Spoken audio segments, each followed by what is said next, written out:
2022 State Board of Education meeting. I'm Eric Davis, Chair of the Board, and I call this meeting to order. Delighted to welcome my board colleagues, advisors, staff on site, visitors, online listeners, and Twitter followers. And remember, you can follow the North Carolina State Board of Education on Twitter at EDStateBoard_NC.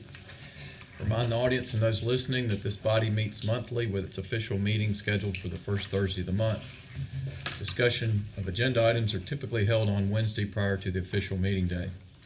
I remind our on-site visitors and online listeners you can follow our meeting online and see the materials by going to SBE meetings at www.ncpublicschools.org.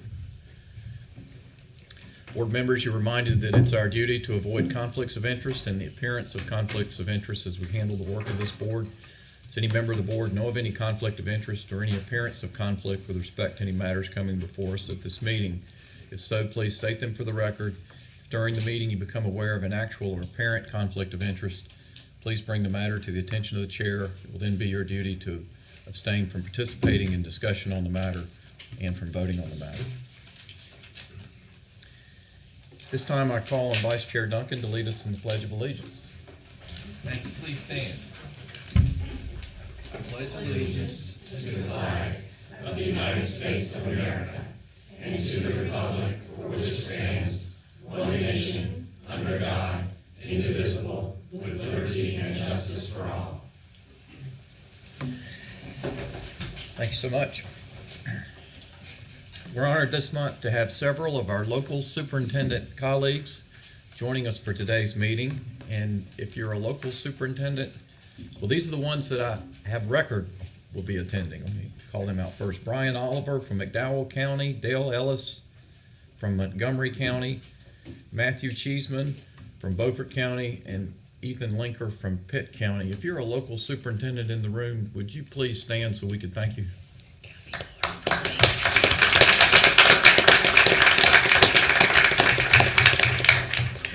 And I see our good friend and local superintendent, Ms. Kathy Moore, also in the audience. We're delighted to have you. Valerie, you have such a terrific group of colleagues to work with, and we're delighted to have you as one of our advisors as well. Thank you.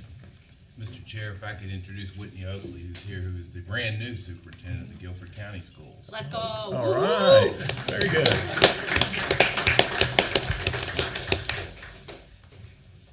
So we now come to our special recognitions, a time on our agenda when we recognize significant awards, proclamations, resolutions, and those who make a difference in the lives of the public school students we serve each day. We'll begin with our STEM Schools of Distinction and then move to recognizing the 2020-2021 Milken Educator Award recipients, and then finally recognize one of our longtime DPI colleagues who has retired. Mr. Ginsburg, the floor is yours. Well, thank you. Very excited looking at this big crowd behind me. Chairman Davis, Vice Chair Duncan, Superintendent Truitt, members of the board, and to all of these distinguished guests. Very happy to be here today, overjoyed that we get to present our recommendations for this year's STEM Schools of Distinction. Started back in 1415, you'll recall that there were 11 schools in North Carolina that were the first to be honored before the board for their exemplary leadership and instruction in science, technology, engineering, and mathematics. The STEM recognition program and application process was developed in partnership with representatives from here at DPI, the North Carolina schools, businesses, industries, post-secondary institutions, and STEM-related experts in order to identify and recognize the most outstanding STEM schools and STEM programs in our state. And here we are, 9 years later, standing as one of our country's most rigorous programs for commemorating educational excellence. The schools that are being recognized represent the very best of North Carolina STEM education through the implementation of the STEM School Progress Rubric's essential STEM attributes. These schools exemplify outstanding leadership and learning and empower creative thinking, reasoning, and teamwork, which are the underpinnings of 21st century skills and workforce development. To receive this honor, these schools have provided detailed narratives and demonstrated the prepared or model levels of achievement, speaking to 20 key elements, or 22 for our high schools, that define the characteristics rooted within 5 overarching principles of our rubric. These principles emphasize student opportunity, focus on the classroom environment, examine school structures, identify the school's culture, and expound upon community connections. Applying schools also share portfolios composed of strategic documents and video evidence that supports their narratives, provide self-assessment of their school's alignment to the rubric, and share district and community partner references that speak to the school's excellence. In partnership with great support from the North Carolina Science, Math, and Technology Center, we organize a panel of trained STEM educators each year that review the submitted applications, both individually and then again as a team. And when they reach a consensus that the evidence presented supports the prepared or model levels of achievement, a site visit is then conducted, and that concludes the opportunity for us to validate these claims. So I'm honored to announce this year 5 schools have proven themselves deserving of recognition as North Carolina STEM Schools of Distinction. We applaud the faculty and administration of Foothills Community School of McDowell County, R. Brown McAllister STEM Elementary School of Cabarrus County, both earning the model designation, as well as the faculty, administration, and staff of C.T. Overton Elementary of Rowan Salisbury, and both Eastern Elementary School and Welcome Middle School of Pitt County for earning the prepared designations. Each of these schools have shown an incredible commitment towards igniting the passion for creative learning and growing a culture of STEM education in their communities. So at this time, I'd first like to ask Melissa Elliott, the principal of Foothills Community School, to step forward and share some remarks about Foothills Community School. Thank you so much for having us today. I am Melissa Elliott, the new principal of Foothills Community School in McDowell County. And it is only fair if I ask the founding principal of Foothills Community School to accept this recognition today. This recognition. She is my mentor and my friend and just a wonderful leader. Greetings. My name is Dr. Melanie Shaver, and I am now the superintendent in Hyde County, but it is my honor to be here and celebrate with FCS.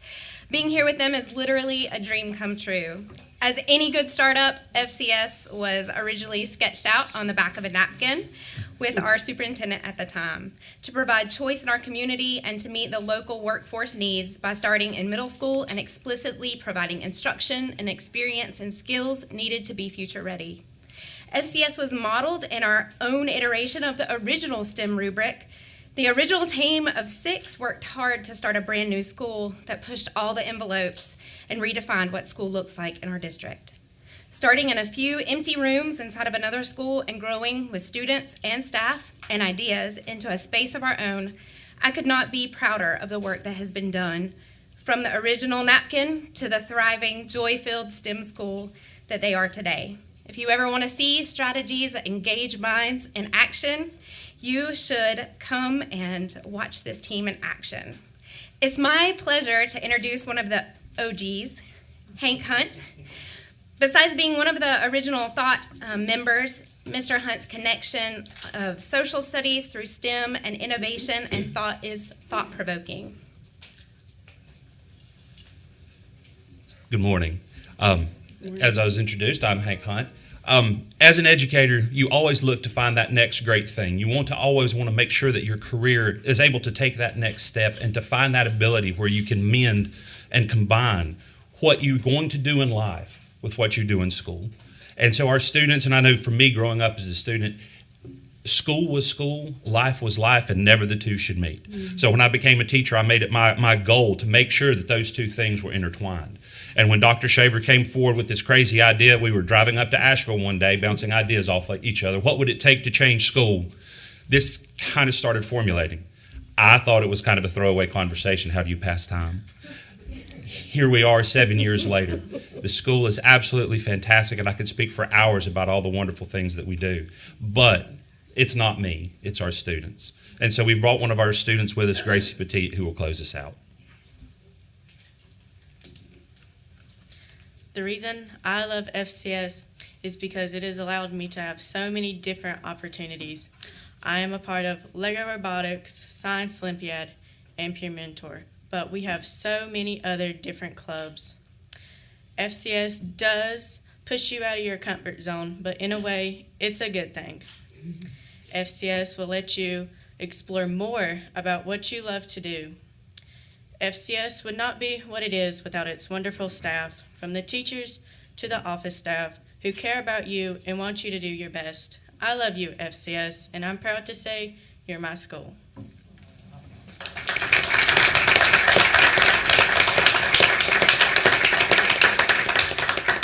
Thank you. Thank you guys for all your hard work and for the community that you've created.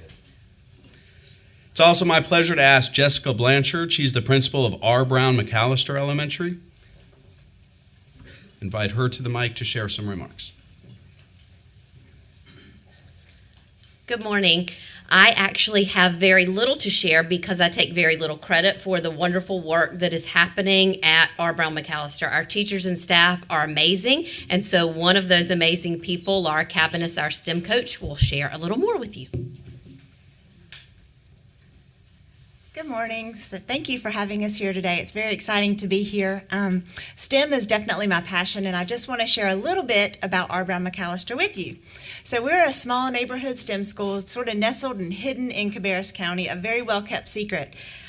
We offer many STEM opportunities to our students, and that's what excites me. And like you heard the previous students say, that is what they come to school for, is those wonderful opportunities that we offer at our STEM schools. So we offer STEM Focus Weeks, Engineering Challenges, Maker of the Month activities, STEM Family Nights, VEX Robotics, Science Olympiad, science fairs, and we have such a very talented, totally committed staff to our students that make R. Brown McAllister a wonderful place to live and learn. So I'd like to invite you to follow us on Facebook. Come visit us anytime. You're always welcome. We'd love to have your faces there and let you see what we do every day in and out.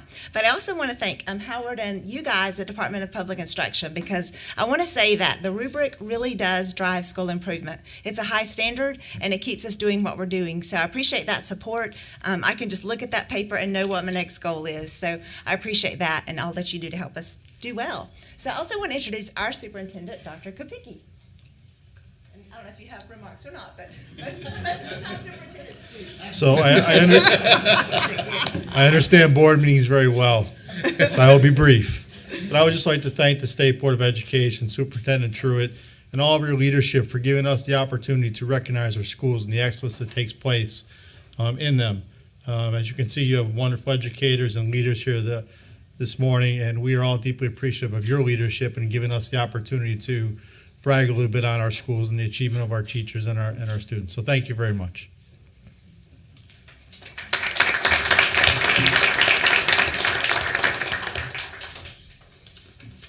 Next, I'm happy to introduce Principal Murray Reed. She's representing CT Overton Elementary School.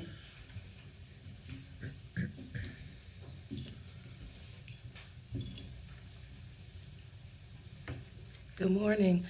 I start every Connect Ed message with, this is your proud principal, Murray Reed, and today my heart is really proud. I am proud of the entire staff of CT Overton Elementary School within the Rowan and Salisbury schools. They have worked hard and tirelessly to reach this goal, and I would be remiss if I did not give just a double clap, fist bump, hug to our wonderful STEM coordinator, Ms. Spring Roseman. Hello, Board. Thank you so much for this recognition and this honor. We have had the opportunity over the past 7 years to work on this school improvement, and we have really enjoyed the process, but also enjoyed the actual recognition here at the end. Our students really are enjoying being immersed in the 4 C's and the 5 C's at Overton, which includes caring. We have had a lot of STEM challenges, and we've had opportunities for clubs and things like that. Currently, I'm serving in a 5th grade teaching position, and I will be moving into being a STEM coordinator as well, just due to the teacher shortages and the things that we have going on right now. So we want to thank you guys for doing everything that you do every day to help make this possible for us. Thank you.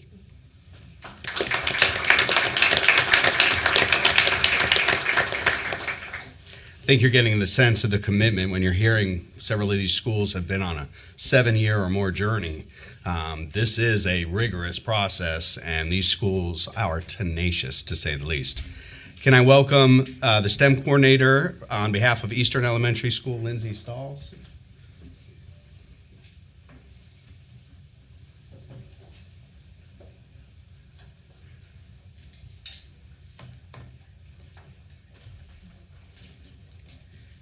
morning. I'm Lindsay Stalls. I'm the STEM coordinator at Eastern Elementary School.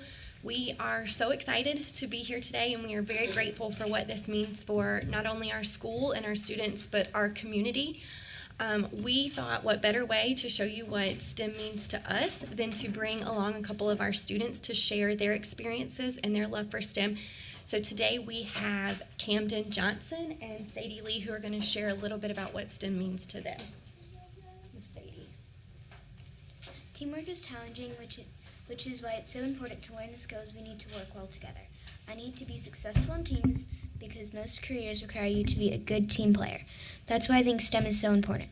I've learned that you don't always have to win or be the winning team to be successful too.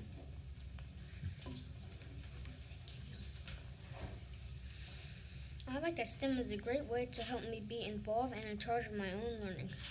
I like to work in a group because it helps me be creative and build my sense of teamwork. STEM has helped me learn how to problem solve in the classroom and in real world situations. Thank you very much.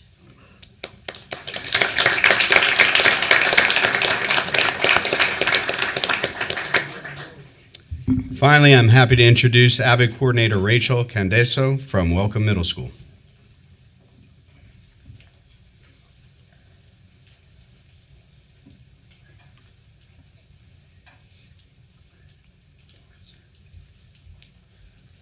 Good morning, everyone. My name is Rachel Candasso, and I'm the AVID Site Coordinator at Welcome Middle School. Mr. Fernando, Mr. Creaky, and I would like to share with you the long history our school has of supporting STEM initiatives for our students. At Welcome, we have crafted local partnerships with companies in Pitt County. We have focused on cross-curricular opportunities for STEM. We have carried out STEM school-wide with fidelity and hosted in-person and virtual career connections for our students. With donations from companies like Thermo Fisher, Welcome has completed hands-on labs such as animal dissections, using 3D printers to create rockets, and creating ecosystems out of water bottles.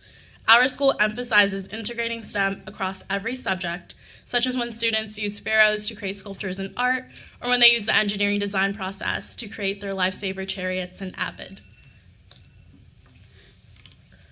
Good morning. Not only because of a lesson that we thought that to memorize what STEM means, just because of all the activities that we all carry out. Activities in which the teachers of our grade levels and even teachers from other grade levels plan, so our lessons have the same focus. We have created projects in a cross-curricular way to the point of being able to mix all of the subjects. Projects that test their knowledge of AVID and working in a very organized way. Now they understand that STEM can go from mixing two liquids to create some vehicle that can go to the moon. All this in addition to the exhibitors with whom they have contact. All of this opens the door for them to want to think beyond the paper and be prepared for the world has in front of them. At Welcome Middle School, we take pride in our students knowing the value of STEM education and the impact it has on their lives and our community.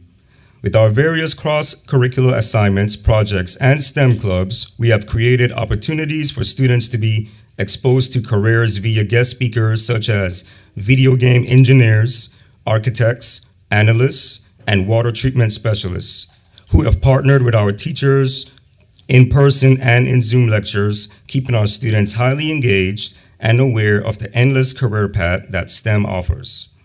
We are thankful to have earned this distinction as it exemplifies our ongoing goal to provide high-quality STEM education for our students as we build bridges throughout our community. Thank you.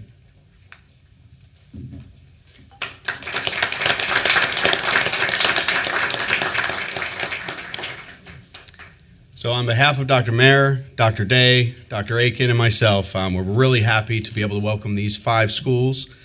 I do want to close today's celebration by recognizing 3 other schools that have earned a continuance of their previous STEM Schools of Distinction designation.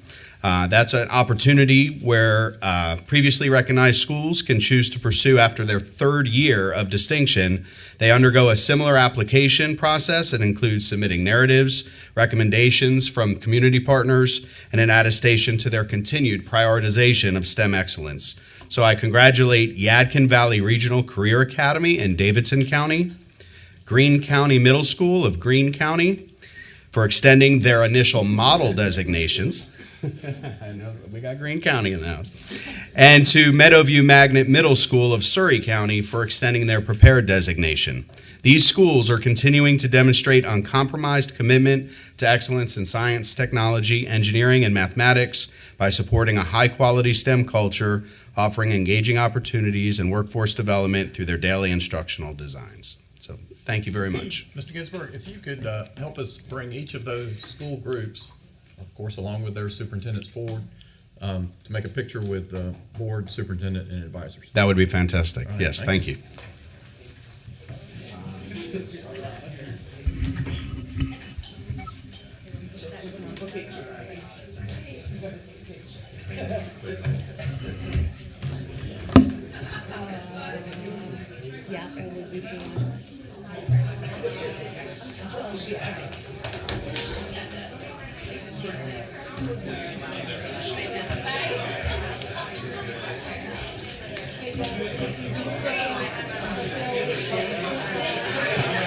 I'm sorry.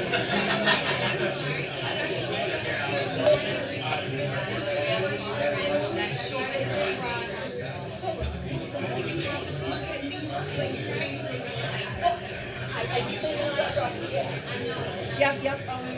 Okay. Yep.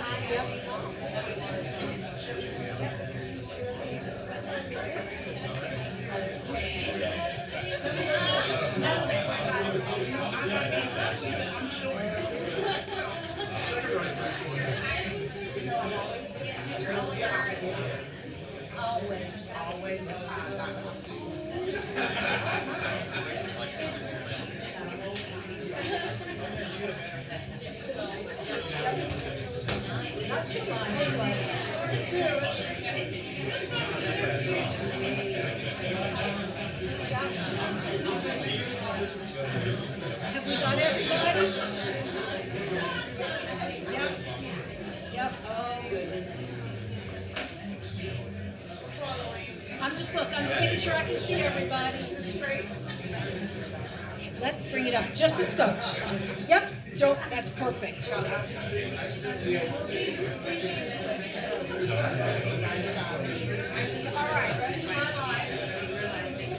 Are we ready? We're ready. Think 1, 2, and 3. One, 2, and 3. Thank you. Yes, stay right there, y'all.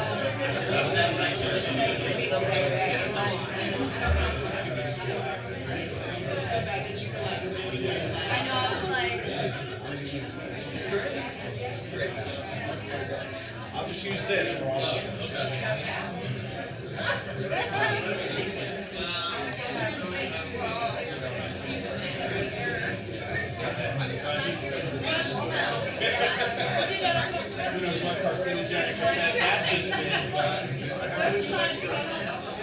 I think they're just, and we're going to just use this instead of this. Thank you so much. They were in the same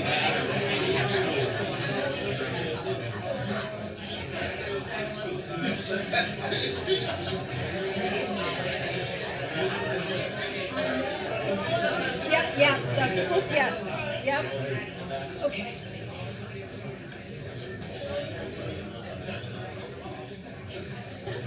Yep, perfect, absolutely, yep. Yep, wedges, yep, perfect. Awesome, love it. Yes, ma'am. And 1, 2, 3, and one more. 1, 2, 3. Thank you so much.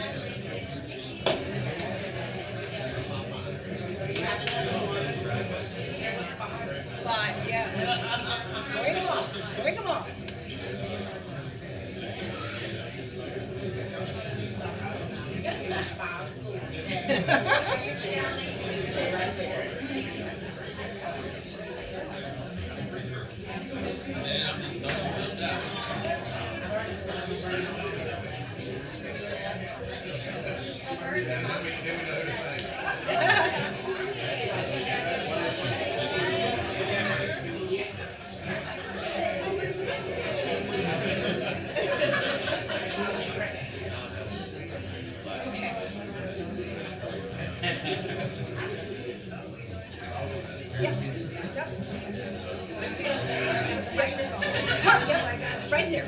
perfect. Bring the right side up just a skosh. Yep, that's awesome. And 1, 2, 1 more. 1,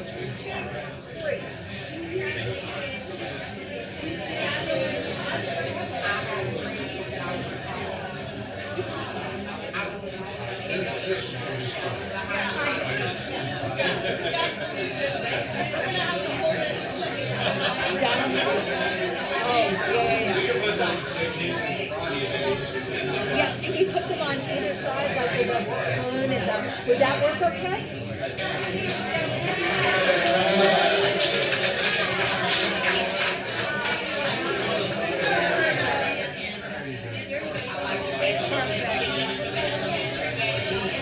If we could have you start here. There you go. Yep. So you're right where the airplane is. Yep, that's perfect. Come up just a little bit more over this way. Yep, that looks great.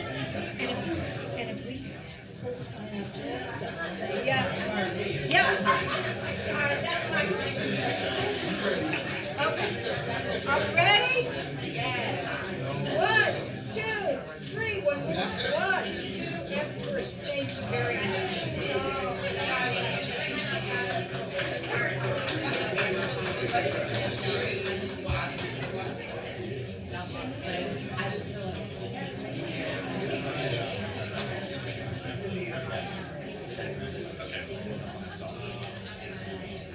Me? I'm in my own world. Sorry, y'all.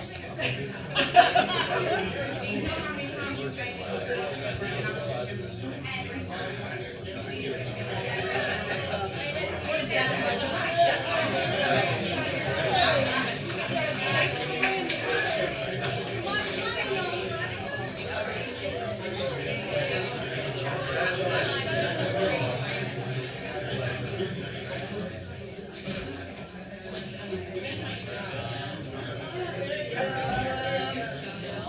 Miss Campus, yeah. We suffer from same, yeah, there we go. Vice Chair Duncan, if I can have you scooch just a little bit like this way, yep.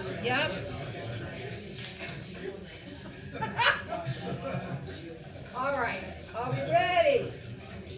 And 1, 2, and 3, 1 more, 1, 2, and 3, there we go.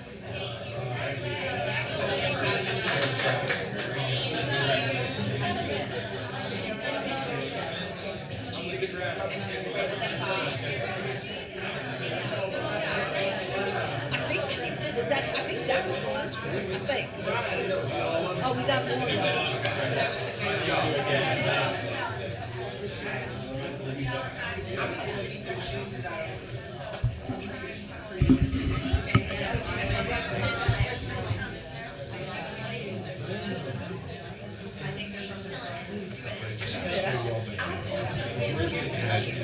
Surprised us all.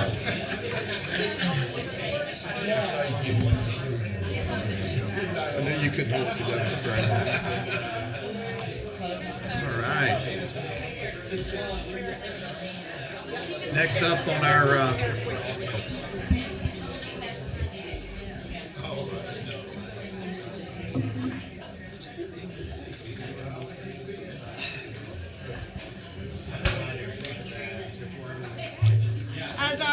as our friends and well-deserved recipients are on their way out, I just want to give a special thanks to the Borough's Welcome Fund for being the champion years ago, along with the Golden Leaf Foundation, around developing the rubric that our recipients talked about that made North Carolina such a leader in STEM education.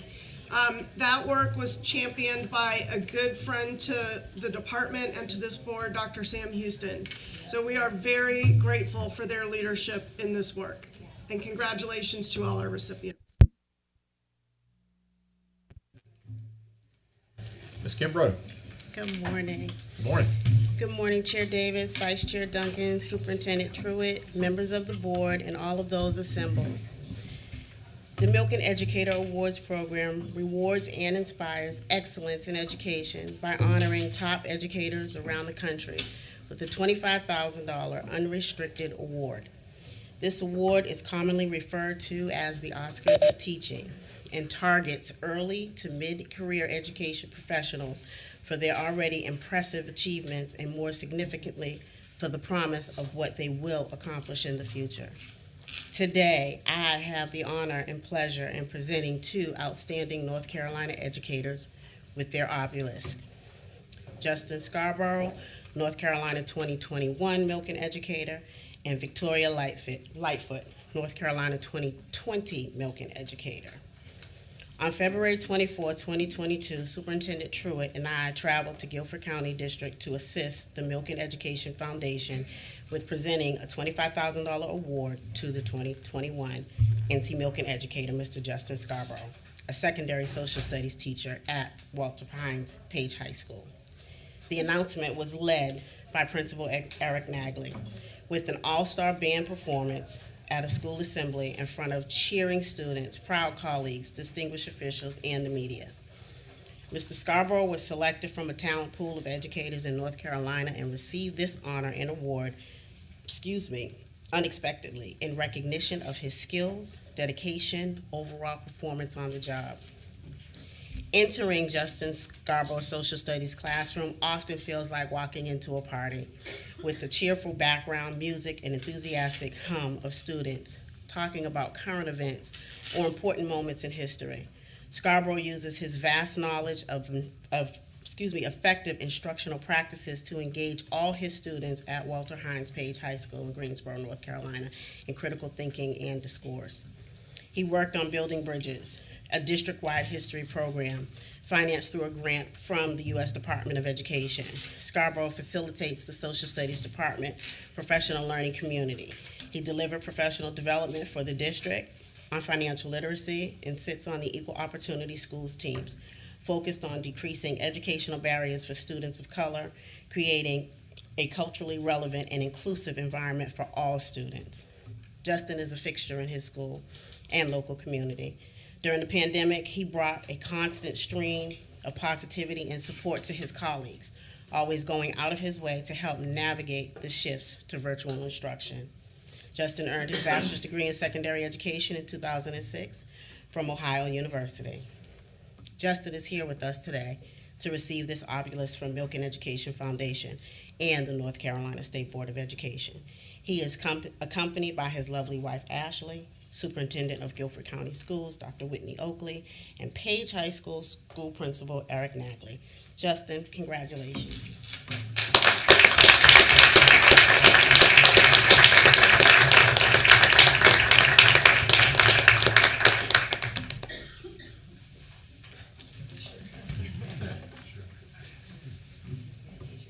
Hey, thank you all for giving me the time. It's hard to be thankful enough for this. It's hard to be thankful enough for the Milken Institute.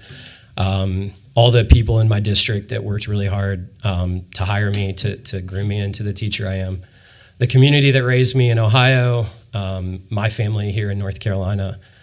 I've learned something about myself because when you win an award like this, you really look inside yourself and you say, why me? And the Milken Award, a lot more people know my name, but that's not who I am.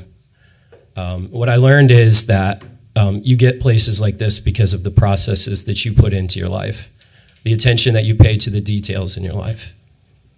I've kind of made a living out of being really passionate about the community that I'm in, the people I'm around, and I don't think that there's anything more important that any of us could do, especially in this room.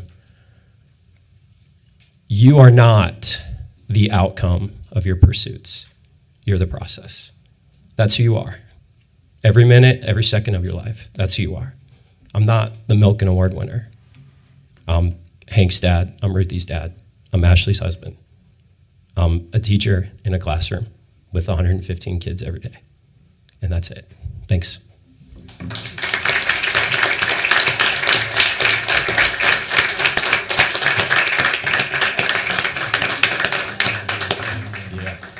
Yeah, can your family come forward? Your superintendent? Come on, family.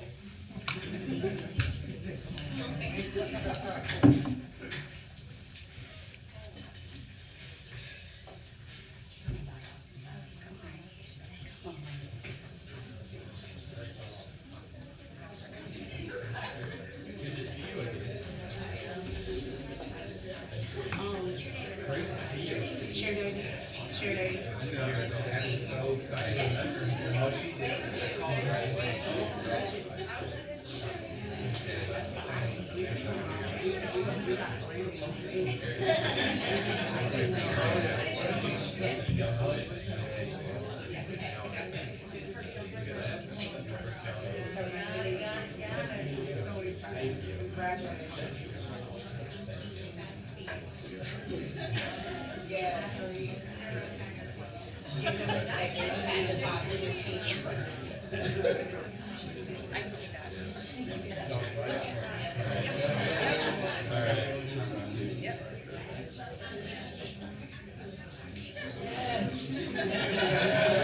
They tell you about this. You don't know what to do with it.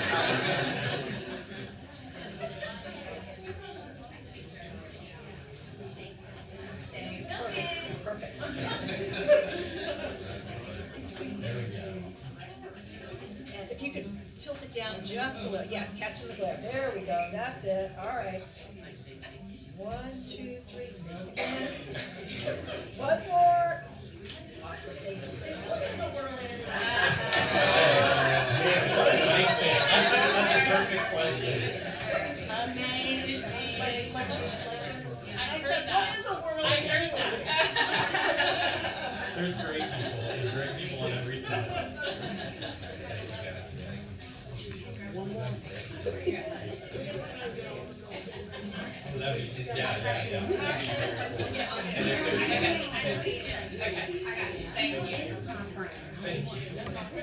See you guys. Thanks.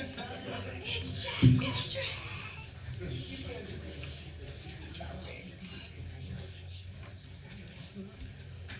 That's a teacher right there. You see that teacher? Okay, moving right along, we get to do this once again. So, on May 6, 2022, Superintendent Truitt and I traveled to Millbrook Magnet Elementary School right here in Raleigh to assist the Milken Foundation in presenting a $25,000 award to our 2020 North Carolina Milken Educator winner, Miss Victoria Lightfoot. We were welcomed by Principal James Aldridge, his exceptional team, and some intriguing elementary students. Just outside on the grounds of the school, in the presence of cheering students, proud colleagues, distinguished officials, and the media, the surprise commenced. Miss Lightfoot was also selected from a talent pool of educators in North Carolina and received this honor and award unexpectedly in recognition of her skills, dedication, and overall performance of her job. Victoria Lightfoot encourages students to take responsibility for their learning. The instructional coach at Millbrook Magnet Elementary in Raleigh, North Carolina, supports her teachers in implementing high-quality math instruction with particular focus on beginning teachers and teachers new to the state. In her previous role, teaching third grade at nearby Cedar Fork Elementary, Lightfoot developed engaging activities that encourage students to exchange ideas and learn from each other. Her class theme was Blast Off, with students learning in space. This was very fitting for the remote instruction that began this term. Lightfoot designed lessons that are culturally relevant and provided students with targeted, frequent feedback. She believes in the power of positive relationships to support student outcomes, and her students delivered. In 2018-19, her class scored 89.5% in grade level proficiency and 73.7% in college and career readiness on the North Carolina Reading End of Grade Test. She's written grants for the United Arts Council, served as a Discovery Education Ambassador, and presented at the National Science Teachers Association Conference. She coordinated Cedar Fork's mentor program for new teachers, initiated a buddy program that encourages teachers to partner together for improved student outcomes, and she's helped kick off a new group focus on equity issues. Compassionate and caring, she participated in Cedar Fork's M&M mentor program, which pairs staff members with students who benefit from one-on-one attention. She was a member of Cedar Fork's SEL, which is the Social, Emotional, and Learning Committee, and she's helped design a survey to collect best practices for fostering meaningful relationships with students. When the pandemic shifted instruction to the virtual classroom, she led a presentation to help teachers find creative ways to provide positive feedback with Google Classroom. Victoria earned her Bachelor's of Science in Elementary Education in 2010 and a Master's in K-8 Math and Science in 2014 from Slippery Rock University in Slippery Rock, Pennsylvania. Victoria is also here today to receive her obulus from the Milken Education in the North Carolina State Board of Education. Here with her are Superintendent Kathy Moore of Wake County Schools and Millbrook Environmental Connections Magnet Elementary School Principal James Aldridge. Congratulations. Victoria, please.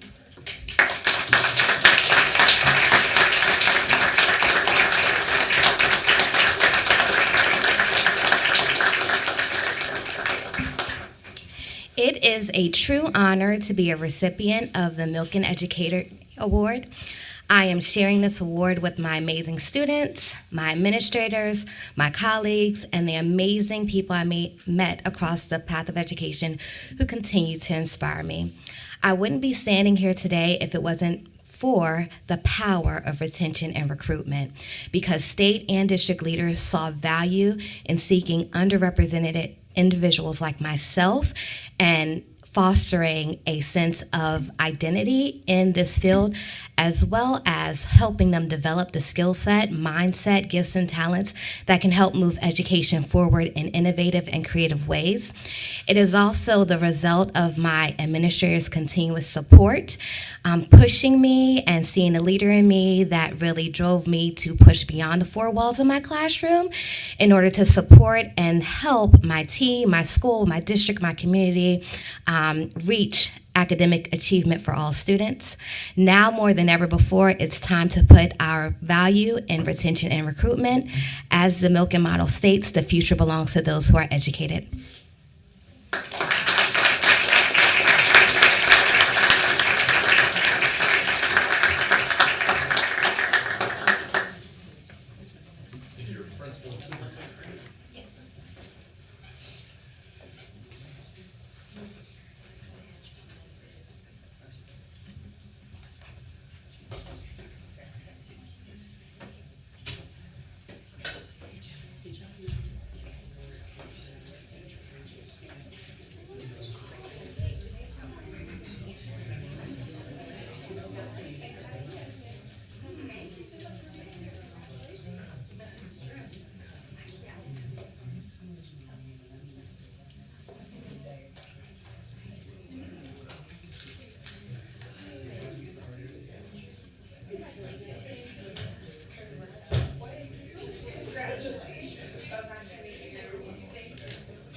Yes. Perfect. Yep, that looks great.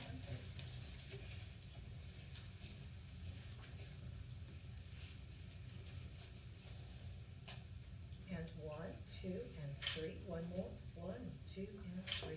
Thank you.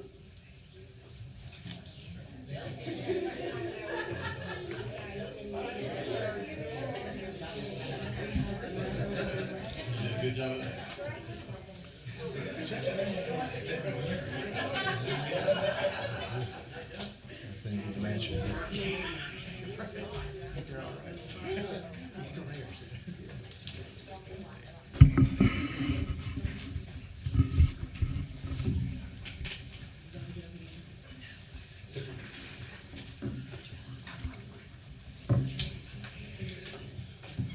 Dr. Taylor.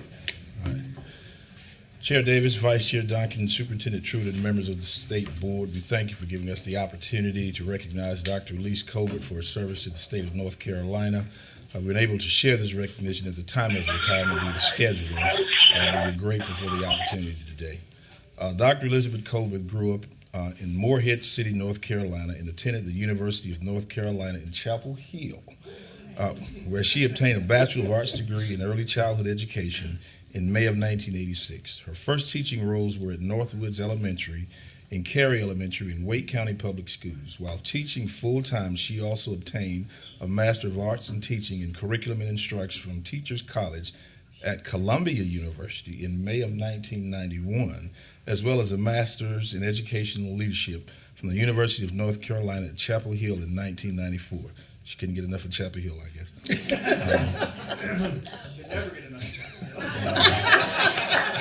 Knew I should have opened that can of worms, right? That's debatable. Great place to grow up, too. In 2004, Dr. Colbert became the principal of Moore Square Museum's Magnet Middle School, where she served as the instructional leader with the goal of integrating downtown museums, the community, and web-based resources into the North Carolina Standard Course of Study that resulted in an active and project-based learning environment. She developed communications and recruitment plans in order to attract approximately 60% of the student body to a new downtown magnet school. After 20 years of serving in school buildings as a teacher, assistant principal, and principal, she became the senior director of Office of Professional Learning in Wake County's central office, which allowed her to shine as an expert in androgyny and andragogy, which is teaching of adults, within the context of pedagogy for professionals in Wake County. As the senior director, she created and deployed in-person and online learning courses for teachers, assistants, school leaders, central office staff, and principals.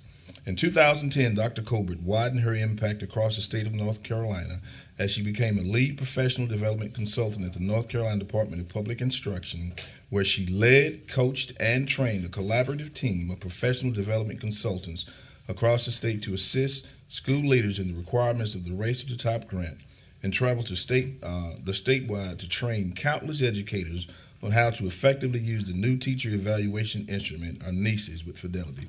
Her team created and facilitated all aspects of a series of conferences across North Carolina related to curriculum standards, leadership strategies using digital resources, and more. Most recently, Dr. Colbert served as the leader of the North Carolina Virtual Public School, where she started as the Chief of Outreach and Support, Chief Operations Officer, and ultimately rose to the Executive Director from 2014 until her retirement in 2022. NCVPS is the nation's second largest state-led virtual school with over 59,000 student course enrollments for every NC public school district and close to 100 charter schools. During the coronavirus pandemic, Elizabeth led NCVPS in an unprecedented move to offer free training to North Carolina teachers to place their content online and to engage the students when instruction was taking place mandatorily in students' homes. She went further to provide free summer school for NCVPS students across the state to assist with learning recovery, as many students were missing instructions or struggling to learn the context of the pandemic.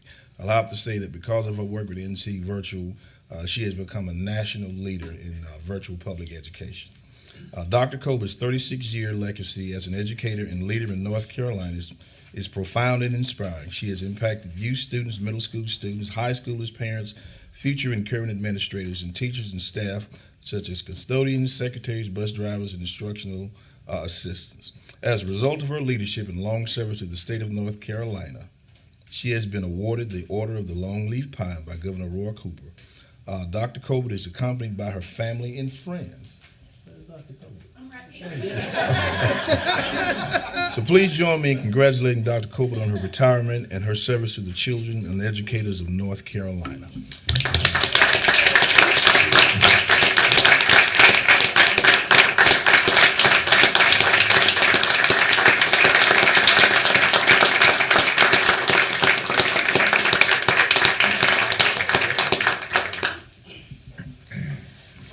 Wow, that's a lot. It is an honor and it is very humbling to be recognized with the Order of the Longleaf Pine for a career like mine in service to the public school students of North Carolina. And I'm just almost at a loss for words, but that doesn't usually happen to me. But I wanted to be a teacher when I stepped foot on campus at UNC Chapel Hill as a freshman, and I never looked back. Now, there are two things about that experience that will stick with me. One is, if someone had told me when I was teaching kindergarten in the 1980s that I would lead the nation's second largest virtual school for the state of North Carolina, I would have said, "You're kidding." No way. The other thing is, I have studied, as all the good Tar Heels know, the leadership practices of Dean Smith. And while my award has my name on it, you know, with Dean Smith, it was not possible to make a basket, take all the credit yourself. You had to point to the people who assisted you. So this is my chance to publicly point to all of those folks who assisted me, you, the members of the board, my DPI colleagues, and my family, and then so many other people I can see, but I won't bring up all their names. But I appreciate you, so thank you very much. Thanks for listening.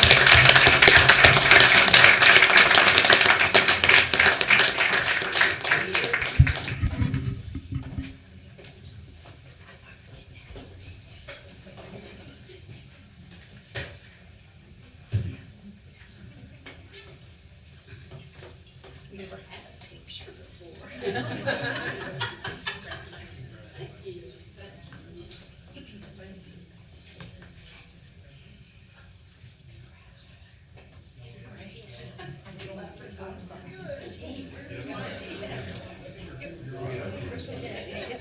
So bring that. Yep. So let me.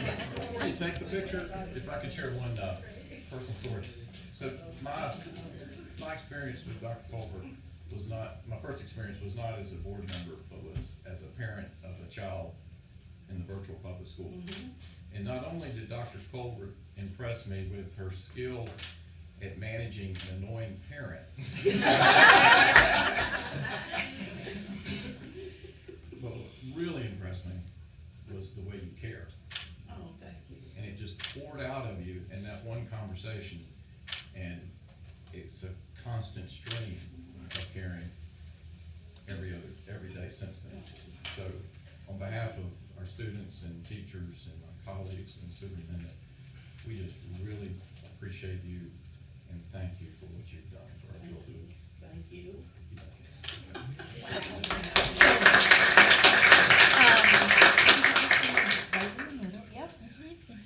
Yep. And then tip it. No, just tip it. Yeah. Good. Okay. Yeah. And then let's straighten it out there. Other way. There. Okay. All right.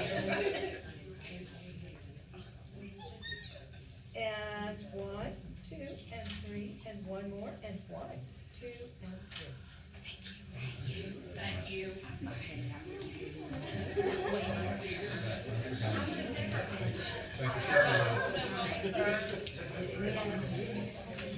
Okay, that was not bad.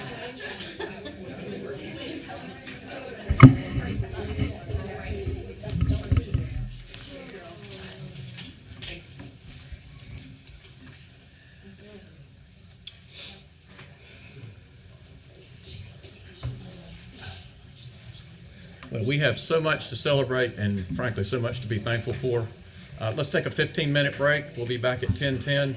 And if you get a chance, please speak to our award recipients. We owe them our thanks. We're on back at 10:10.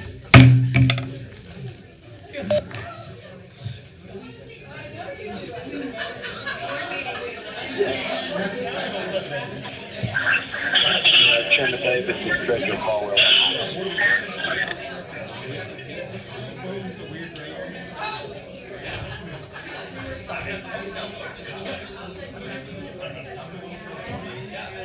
How are you? Good, how are you?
I need some more cards.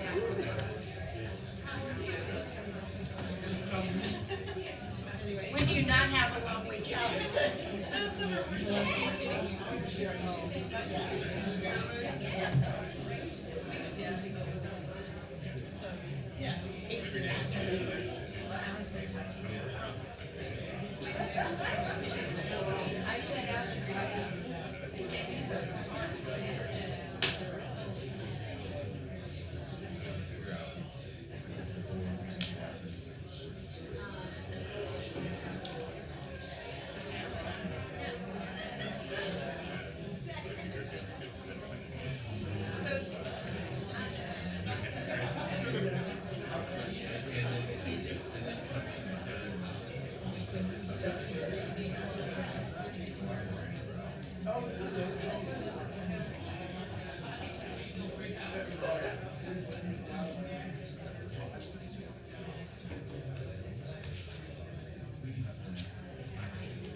Thank goodness, we're gonna wait on that one.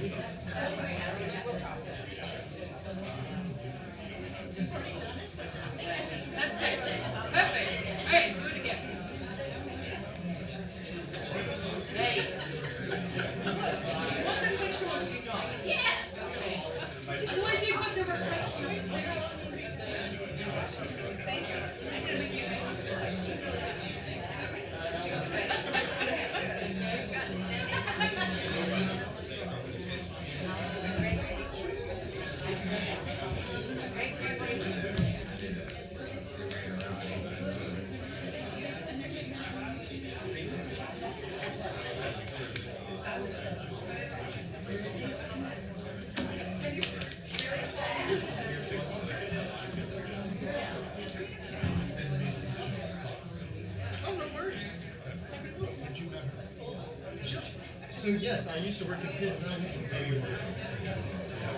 have to go back to Superintendent. Yep. And she and my best friend both keep up with each other through her.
That was so fun.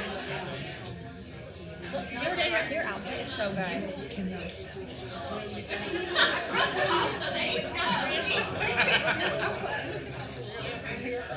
And I was like, yeah, right. It was like 7 That's what I did. Then I started getting into the cars, and I was like, oh crap, I'm trying to put on tights with the phone, and I didn't have my earpiece. I was like, they messed me up. Y'all can't remember. I can't remember. It's okay. But we love 10:30. 10:30. No, I appreciate it. 10:30. Right. Okay? Until we come home, go ahead and take my shower and stuff. Right. I got an extra. We like that. We like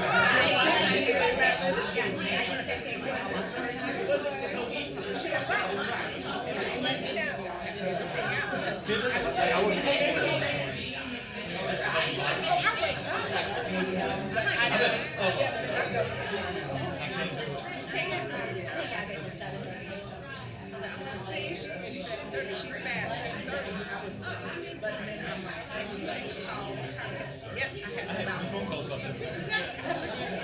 I was like, I gotta pay attention, like I can't, like, you think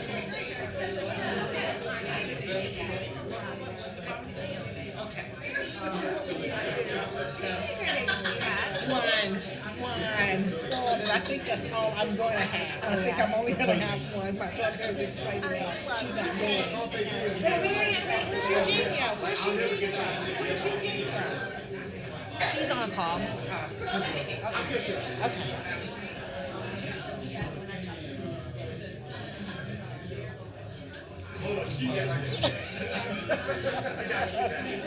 Share with us.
It's hard for me to keep track. Let me go run that up.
Oh, she was?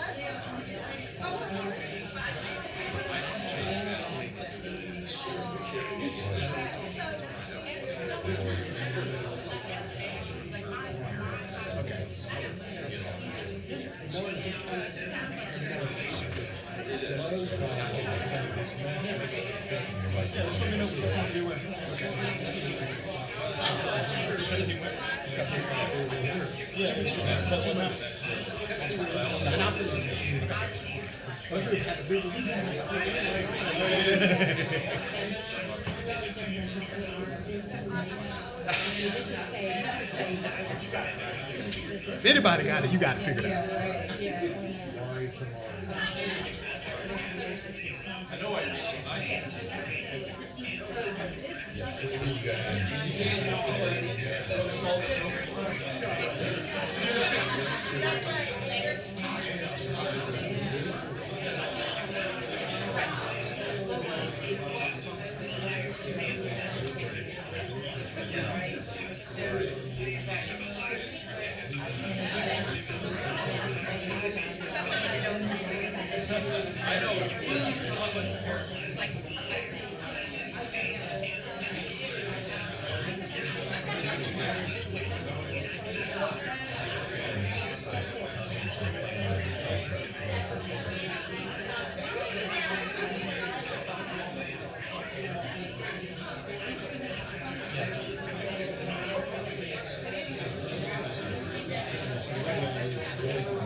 Right, exactly. To remove,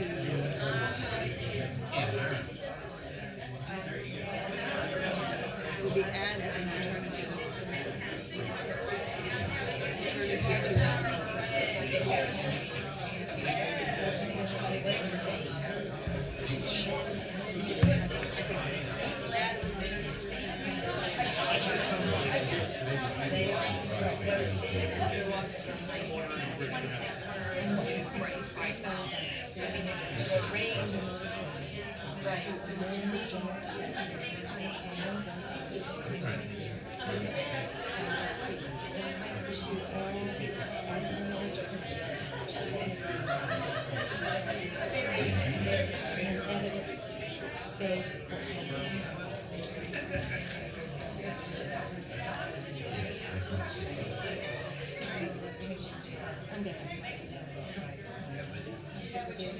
And the trouble is,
Yes, sir. I will count down 3, 2, 1.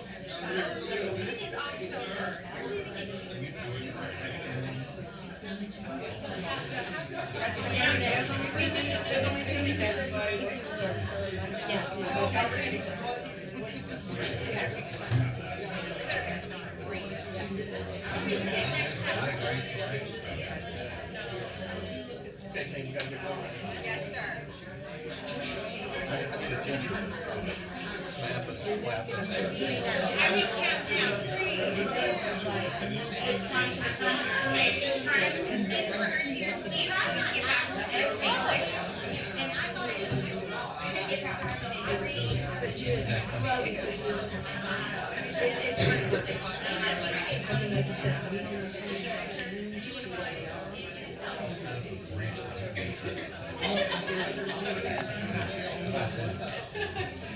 It's early.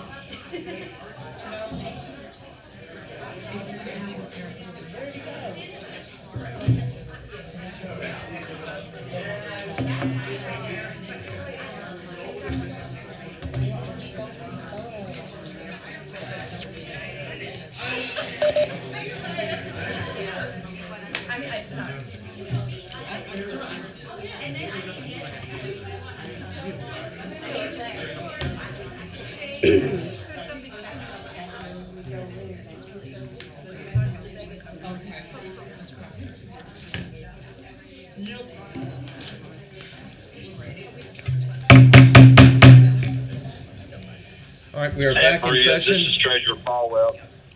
Could you count me as present, please? Yes, we have you, Treasurer. Thank you. Appreciate you joining. We'll now continue with our agenda, and next up is our State Superintendent's report, and I'll turn to Superintendent Truitt. Good morning, everyone. Thank you, Chair Davis, Vice Chair Duncan, members of the board, and our guests both in the room and online. Thank you for the opportunity to share what's been happening at DPI for the last month and in my world specifically. First, I would love to welcome formally our new Director of the Office of Charter Schools, Ms. Ashley Baccaro. You heard from her yesterday. She is actually a former attorney who has also been a middle school ELA teacher, team leader, project manager. She's been with the Office of Charter Schools for 4 years and most currently has been serving as its interim director. So we were really thrilled when Ashley decided to accept the challenge of becoming the new director of the Office of Charter Schools. I don't think she's in the room right now. Is that? Yeah, okay. All right, so next on the list, I would love to update the board on what we call school performance grade redesign. So of course, school performance grades are the grades that are assigned to our schools based on our state and federal testing and accountability model. So as this group knows, right now our testing and accountability model relies on an algorithm of 80% achievement. In other words, how students perform on end of year, one and done high stakes tests. And then 20% growth. How far did a teacher grow a group of students from the beginning of the year to the end of the year, or the beginning of the year till the end of the semester? And that 80-20 weighting spits out a letter grade that we call a school performance grade. So this board has heard frequently since the pandemic that the pandemic itself has underscored the limitations of that 80-20 model.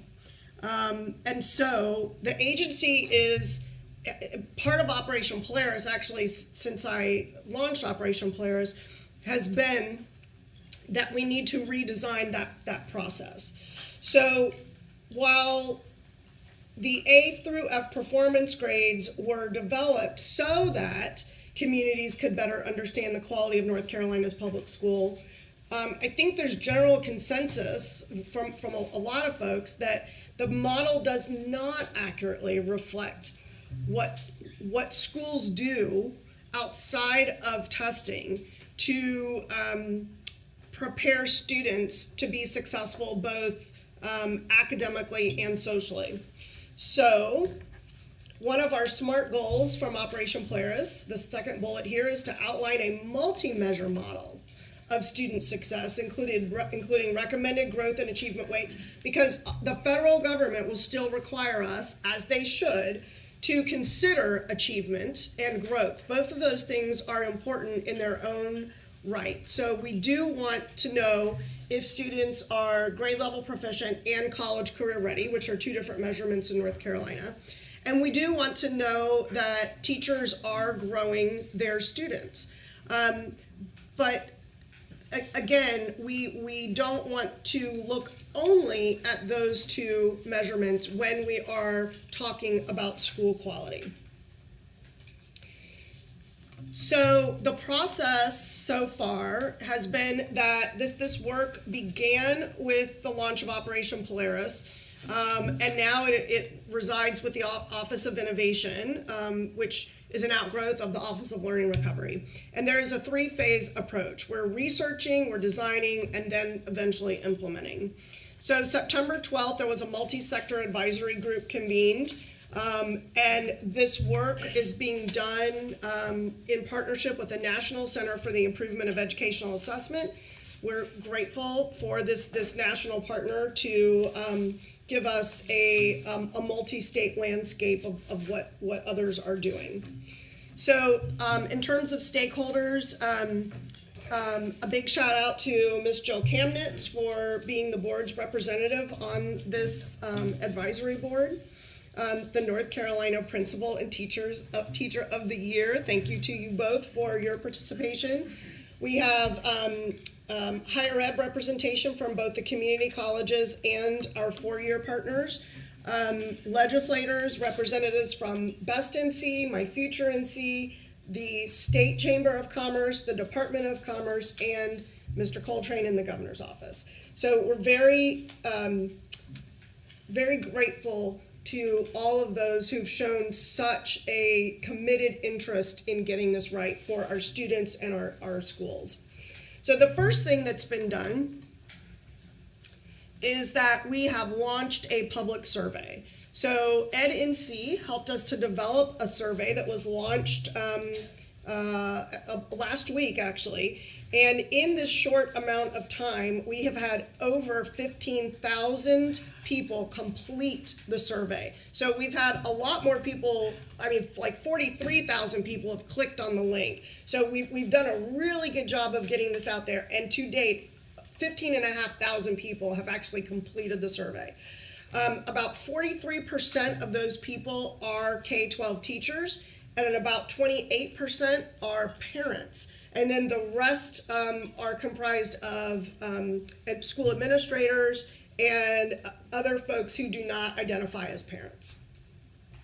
So it's really crucial that we hear from the public about what they're valuing. And I can tell you that 91% of respondents thus far have said that, have agreed with the statement that we need to measure school quality in a way, in other ways in addition to testing and growth. So there seems to be consensus around that point. And then here is the link to the survey. And the survey closes on the 10th of October. And then you can kind of see here what the timeline for the redesign is. And where we are right now is in the design phase. The advisory group meets monthly. And then the survey and feedback sessions continue until the 10th. New measures will be identified. And then from December through the end of January, we will be relying on content experts to help us look at those new measures. Then the advisory group will actually consider the new criteria. Examples of new criteria could be things like measuring chronic absenteeism. So the extent to which a school is working to combat chronic absenteeism could be something that they are measured on. Something like a school climate survey that is completed by teachers could be a measurement. a parent satisfaction survey. I met recently with some parents who said that the fact that they felt like they could call their school anytime and get answers to the questions that they have, that they knew how to reach out to their principal, that they knew that their principal would be happy to put them in touch. I mean, things like that are what we mean when we talk about parent satisfaction surveys. Then in January, policy recommendations will be shared with the General Assembly because this model does sit in statute. And to remind folks who were maybe not part of this process when it was redesigned a decade ago, we can have a model that is different from our federal model. We can have a federal testing and accountability model and a state accountability model that are not the same. And then we will, hopefully, with the help of the legislature, be able to pilot some new measures and then start the data collection process. Next on the list is something that's very, very exciting to those of us at DPI, and that is the needs-based school construction grants. So most of you may remember that the school construction survey revealed last year that there are over $12 billion worth of need in school construction across the state. Some of our districts do have the ability to make those repairs. Many do not. And so in 2017, the legislature created a program, or a grant program that so far has awarded about $1 billion of state and North Carolina education lottery funds to districts across the state. The legislation says that the state superintendent shall work to determine who the recipients will be. And working with Dr. Robert Taylor and Nathan Mounty, who's our section chief in school planning, we used the criteria in legislation to create a spreadsheet that details who of the applicants has the greatest needs. And there's a ranking that's provided. And I will tell you that the district that came up #1 in terms of need based on multiple criteria was Greene County. And so we were able to award $300 million this cycle. And we had over 164 applications from 72 districts, totaling $2.4 billion. And so Greene County is going to receive $50 million for a new high school. When was that high school built? 1961. 1961. Okay, I think Kennedy was president then. So we're really excited to be able to make these awards. So some of the part of these applications are pictures that the applicant will send us of the need in their school. Some of the applicants and recipients had earthquake damage. Some of them have flooding damage. Some of them have been hit by hurricanes. So the need continues. So you can see on the next slide here that Allegheny County Schools received $47 million for a new high school. Cherokee County Schools got $50 million for a new high school. Gates County Schools got almost $10 million for additions and renovations. They're pictures of where students were attending class in module units was absolutely pitiful. We were so happy to be able to give Gates County this money. As I mentioned, Greene County Schools, Weldon City Schools, $50 million for a new 612 school. Hyde County Schools, $8.3 million for additions and renovations. Pamlico County Schools, $50 million for a new 612 school. Perquimans County Schools is getting $37 million for a new 3-8 intermediate school. And Tyrrell County Schools is getting $350,000 for a new career technical education center. And on the next slide, you can see we had Dr. Danny Williams of Weldon City Schools and Dr. Lisa Jackson of Pamlico County Schools share with us exactly what these awards mean to their district, and there was not a dry eye in the house. It was very moving stories. I mean, in Pamlico County, every time they get rain, their middle school floods because it sits on a floodplain. So they are literally going to have to pick up this school and or build the new school not on the floodplain. And then we have legislators at our award ceremony, and it was just a very joyous occasion.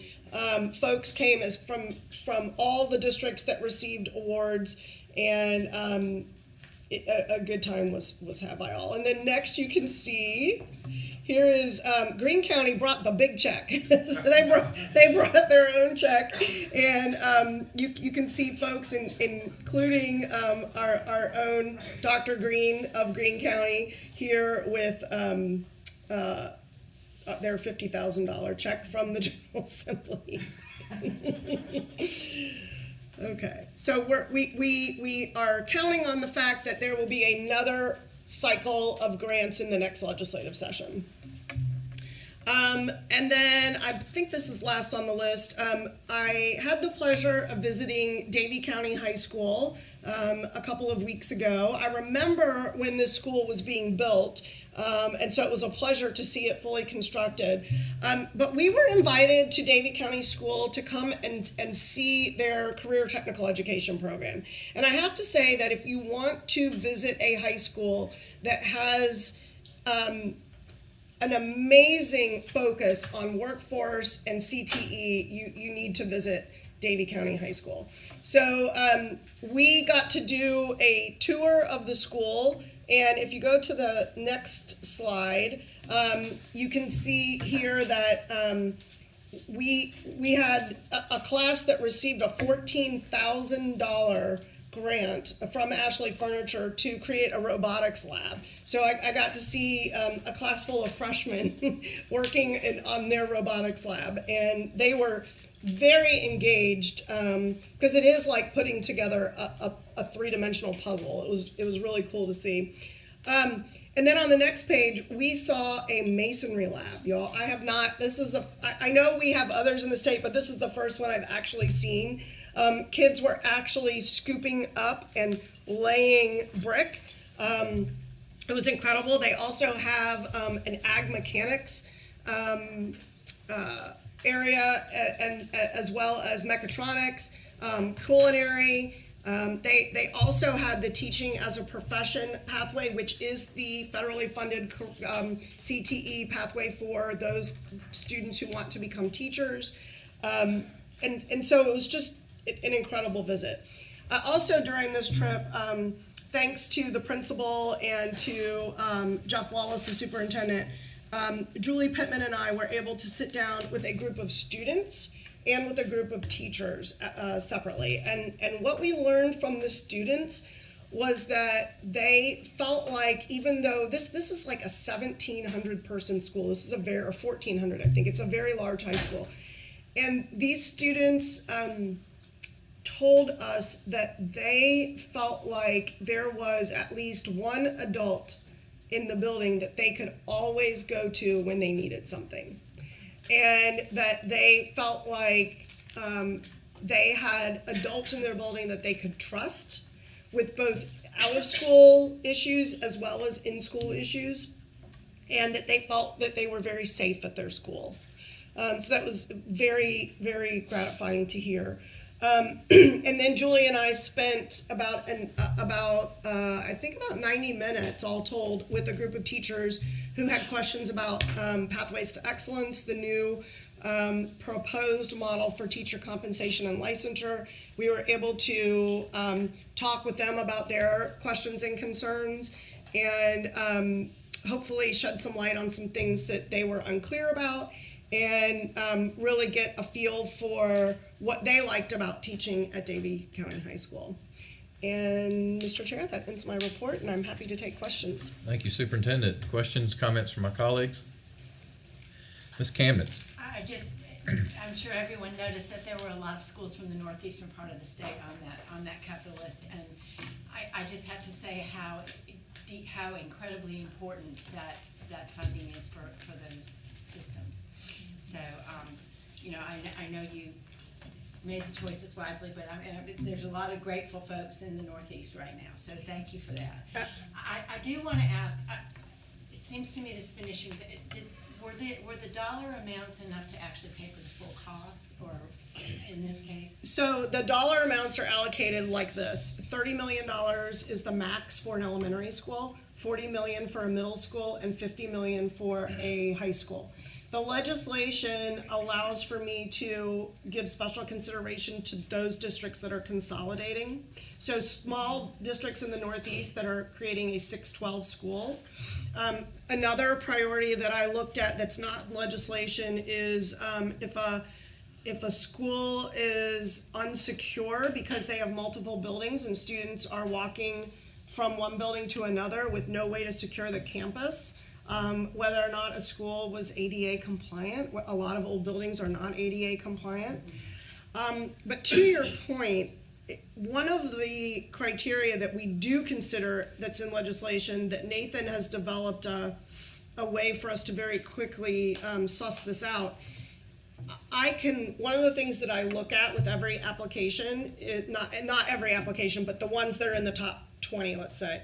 One of the things that we're looking at to arrive at the top 20 is if they were to increase their their property tax by a penny, how much revenue would that generate?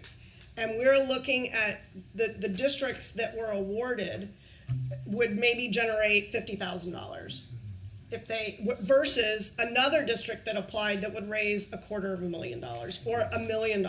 So there were some superintendents that reached out to me and said, thank you for letting me know we didn't receive a grant. Could you help me understand why? And 9 times out of 10, my response was, if your county raised its property tax a penny, it would generate $1 million in revenue. And that's why I'm comparing that against a district that will only raise $43,000. Thank you for that clarification. Other questions or comments? Superintendent True, I would just like to say, again, our gratitude for that. But you started your report talking about the school performance grade redesign and finished talking about a high school that is preparing students for careers in lots of different pathways, and students that felt safe. And I just hope that we can embrace that when we look at school performance grades and look at what a school is really doing to prepare citizens that can go to work and prepare to be adults and feel great about the place that they're in when they're doing it. So thank you for this work. Thank you for that comment. I've been very vocal about the fact that when we're looking at our middle and high schools, especially, and in particular our high schools, the extent to which a school is making it possible for students to participate in college and career promise and other post-secondary readiness avenues like career and technical education is really important. And that to me should be one marker of school quality. I agree with you. Thank you. Very well. Thank you so much, Superintendent. We'll now turn to our reports from our discussions that we had yesterday, and we'll begin with the Student Learning and Achievement led by Ms. Jill Kamnitz. Ms. Kamnitz. Thank you, Chair Davis. I share the work of this committee with my colleague, Dr. Olivia Oxendine. And yesterday we had, in our committee discussion, we had 3 items of new business. The first was the North Carolina Personalized Assessment Tool. Since 2019, when we were given authority by the U.S. Department of Education, Dr. Howard and her team have been working to develop this tool. A report is required each year by both the U.S. Education Department and the General Assembly, and the presentation yesterday summarized the contents of both of these reports. The assessment consists of 3 interim assessments, basically the North Carolina check-ins with which we're familiar. These provide formative feedback data for instructional purposes and are not used for accountability purposes. But they are used to assign each student a flexible, summative, end-of-year assessment, which is used for accountability. Last year, the assessment tool was piloted in several schools across the state for 4th and 7th grade, and that pilot program is expanded to 5th and 8th grade this year. In year 5 of the grant, the 2023-24 school year, we hope, if all goes well, to implement it statewide in grades 3 through 8 in reading and math, but we'll see how the pilots go. And then we had the great pleasure of hearing from Shannon Reese, a 4th grade teacher at Hazelwood Elementary, which is one of our pilot schools in Haywood County, about her experience last year with this new assessment tool. And I think everyone that heard her speak about it would agree that it's a huge step forward in terms of the information that these or assessments are giving to teachers to inform their instruction, and the appropriate kind of end-of-year evaluation that we're looking for. So thank you for that. We had a quick update on K-12 science and healthful living standards. Dr. Day reviewed the progress that's been made over the past month. In science, the Data Review Committee has completed its review and recommendations, and the standards writing team is about to begin. In healthful living, applications are back open again for both of those committees, as are the PSU and stakeholder surveys. Finally, we had an update on multilingual learners. Dr. Daniel told us that following national trends last spring, DPI began using the term multilingual learner, or ML, in referring to students who use other languages in addition to English. This shift is apparent in the English language development standards, which Dr. Daniel also reviewed with us, and outlined the work that's being done as those standards are implemented statewide. We had several action items. SLA 1 is an alternative schools accountability model options for 2022-23. Alternative schools are required to check one of 3 options for school accountability each year. We are voting today to approve the plans of 17 schools that chose to design their own alternative accountability model, which must include achievement and growth. SLA 2 is the Career and College Promise Agreement on new State Board Policy CACP-000. CCP is North Carolina's very popular dual enrollment program for high school students who wish to take courses at our community college. The Office of Advanced Learning and Gifted Education has been working to bring some guidance and consistency around high school community college partnerships and student participation and support structures. This policy requires that each LEA develop an agreement with their college partner with implementation by December 2023. It includes a list of topics that must be addressed in the agreement. SLA 3 is a report to the North Carolina General Assembly on progress on the implementation of the Career and College Ready Graduate Program. This report provides a progress update on implementation of the program, which aims to ensure that eligible high school seniors enter the North Carolina Community College system remediation free. The program has not been implemented due to lack of funding, but work on development of the program is continuing. SLA 4, also a report to the North Carolina General Assembly on the 5th grade career awareness program. Each LEA is encouraged to implement a program for 5th graders. Those who have such programs are required to report on the program and activities and student outcomes from the entire school year. Last year, 91% of our LEAs reported such activities, and all 16 CTE career clusters were represented. SLA 5 is a report from the Council on Educational Services for Exceptional Children. This council serves as an advisor to this board, and the recommendations in this report cover mental health support and training, emergency action plans, summer recovery programs, recruitment and retention of teachers, and state board participation in council meetings. We had one discussion item, SLA 6, which is also a report to the General Assembly on the Read to Achieve State Summary Data Report. This report covers a lot of territory, but Dr. Ryan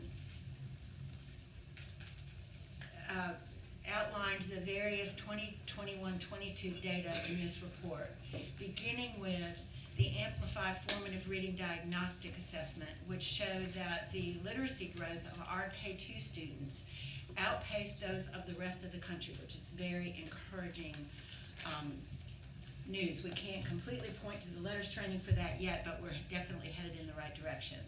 However, while the data shows that kind of growth within our subgroups, across all grades and all subgroups, there still shows a continuing gap between many of the subgroups that we are continuing to be concerned about and trying to find ways to address. So some good news and some not so great news there. The report also included data on the North Carolina Early Literacy Program, North Carolina NC Letters, professional growth, literacy intervention plans being developed by the LEAs, and Read to Achieve website reporting and summative proficiency reports. We have 3 consent items on the agenda today to vote for. The first is changes to the 2021-2022 school accountability and student performance data, graduations, and cohort rates. This data was presented to us in September, but districts are given a window of time to submit corrections, and we're approving a chart that shows changes in status for individual schools. SLA 8 is a report to the North Carolina General Assembly on high school diploma endorsements and increases in access to career and technical education awarding endorsements. This report includes these endorsements and credentials earned in the last school year. And finally, SLA 9 is a report to the General Assembly on the 4-year cohort graduation rate. This consists of a chart for all LEAs, and those who met the state target of 88.6 are highlighted in blue. And that is the end of my committee report. Any questions for Ms. Kamnitz? Thank you so much. We'll now turn to the Education, Innovation, and Charter Schools discussion led by Ms. Amy White. Ms. White. Thank you, Chair Davis. Good morning, everyone. I'm Amy White, and I'm the Chair of the Education, Innovation, and Charter School Committee, and I share that responsibility with Ms. Jo Kamnitz. We had a couple of items on our committee agenda yesterday. The first is an action item. Board members, if you'll remember back in July of 2021, we approved requests from the Office of Charter Schools and the Charter School Advisory Committee to shift the deadline for new applicants seeking a charter in the state of North Carolina for schools from July back to April. When we took that action, it prompted us to use our legal team to do a rule review.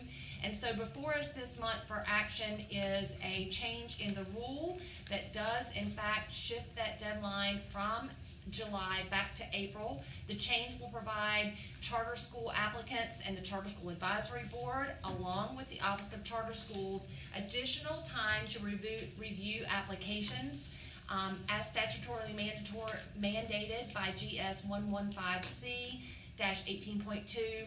Gives those an opportunity to correct applications before the state board makes a final decision to approve or deny an application.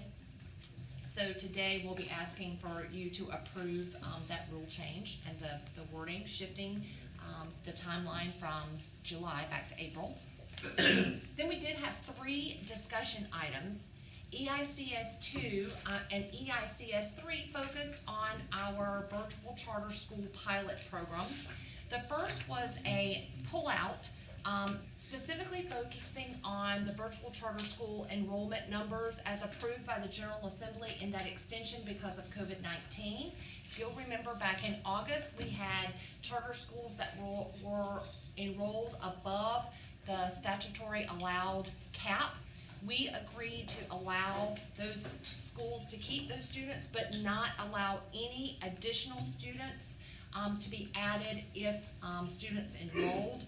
So the report included how many students were enrolled, what we'll call turbulence, students in and students out, and then Ms. Beccaro actually shared with us some of the data for the first time for us to take a look at the performance data of students. And while there were some gains in some areas, we would say that the virtual charter schools followed the trend of the state and there's room for improvement. They would be designated consistently low performing schools. As a part of one of the action steps that will be back before us next month, There is a proposal from the Office of Charter Schools that the virtual charters actually become a part of the renewal process, just like the rest of the charters in the state, and that the Office of Charter Schools will have an opportunity to use the evaluation rubric to determine whether those schools should have a continued application or a continued opportunity to operate. And so we'll be discussing that further. If you have any questions about the data that's presented in those two reports, please feel free to reach out to the Office of Charter Schools. Ms. Becerra and her team have agreed to be responsive as you look at that data. The final item that we discussed yesterday is exciting, and that's a report as required annually about the NC Access Program. If you will remember, the NC Access Program has made major investments in the development of equity-focused charter school leaders all across the state. The original grant was intended to increase access for educationally and economically disadvantaged students to high-quality charter schools. And in our current cohort, the additional 90 leaders are participating, and including 12 traditional schools in a leadership plan, including Restart, to provide exceptional leaders for those schools that serve our underserved populations. The NC Access Program investment in leaders is not limited to schools receiving subgrants. The Aspiring Minority School Leader Program graduated 12 leaders in June of 2022. And the Access Program also has launched a new executive leadership program and letters training for the 2022-23 school year, with a nod towards the importance of the science of reading, and continues to provide additional statewide professional development to leaders across our state. In addition to the presentation made by Jay Whalen, Ms. Erin Huggins from the Friday Institute also provided a portion of the report, and it provided the annual program evaluation to ensure that the NC Access Program is progressing towards all of the goals as it provides recommendation for the increased efficacy and support. So, Mr. Chair, it was a great report. It is also available online for your continued review over the next month, and we'll approve that next month as an action item. That concludes our committee report for the day. Thank you, Ms. White. Any questions for Ms. White on the EICS?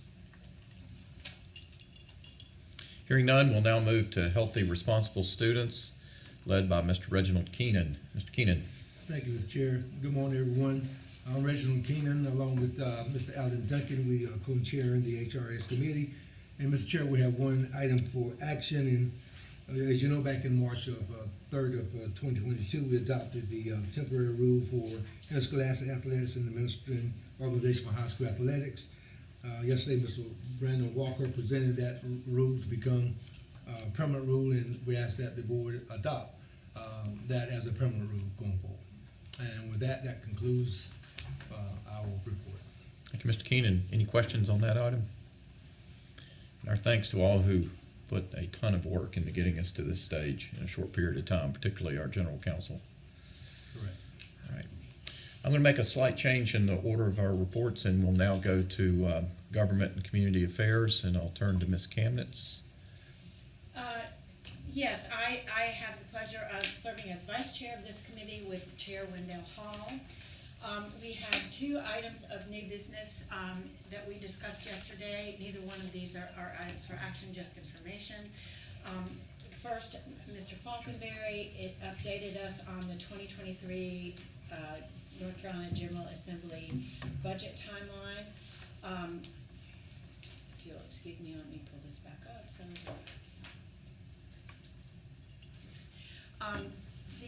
The timeline aims for DPI to bring DPI is working this month to put together their initial budget proposal, and the aim is to bring it to us in November with possible voting in December.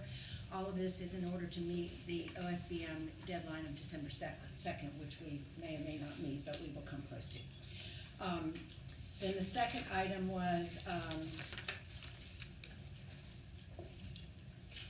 promising practices, and we looked broadly at several different promising practices in administrative leadership.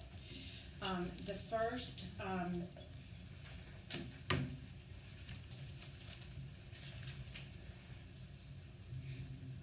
we heard from several different folks on the DPI team and some of the regional directors. The presentation started out with the principal preparation program at UNC Greensboro for preparation of principal leadership in rural schools, and we heard about the success of that program. And then we had just sheer inspiration from two principal leaders across the state. First from April Perkins from Rocky Point Elementary School in Pender County. Basically what we heard from her and others was their own promising practices that they operate under in their school. April inspired us about what her vision of leadership is in Rocky Point, and then we heard from James Fry, who's the principal of Claremont Elementary School in Catawba County Schools, about his vision and what guides his leadership practices in his school. And then finally we heard from Dr. Matthew Cheeseman, who is superintendent of Beaufort County Schools. I'm not sure there was a dry eye in the house, about Dr. Cheeseman and his journey and the way he leads Beaufort County Schools to excellence. And then that was the conclusion of that meeting. Thank you. Thank you, Ms. Kamnitz, and our thanks to the Government Community Affairs Committee and the DPI team that's working with that committee. That was a very impactful session we had yesterday. Yes, it was. Any comments, questions for Ms. Kamnitz? Okay, I'll now turn to business operations led by Vice Chair Duncan.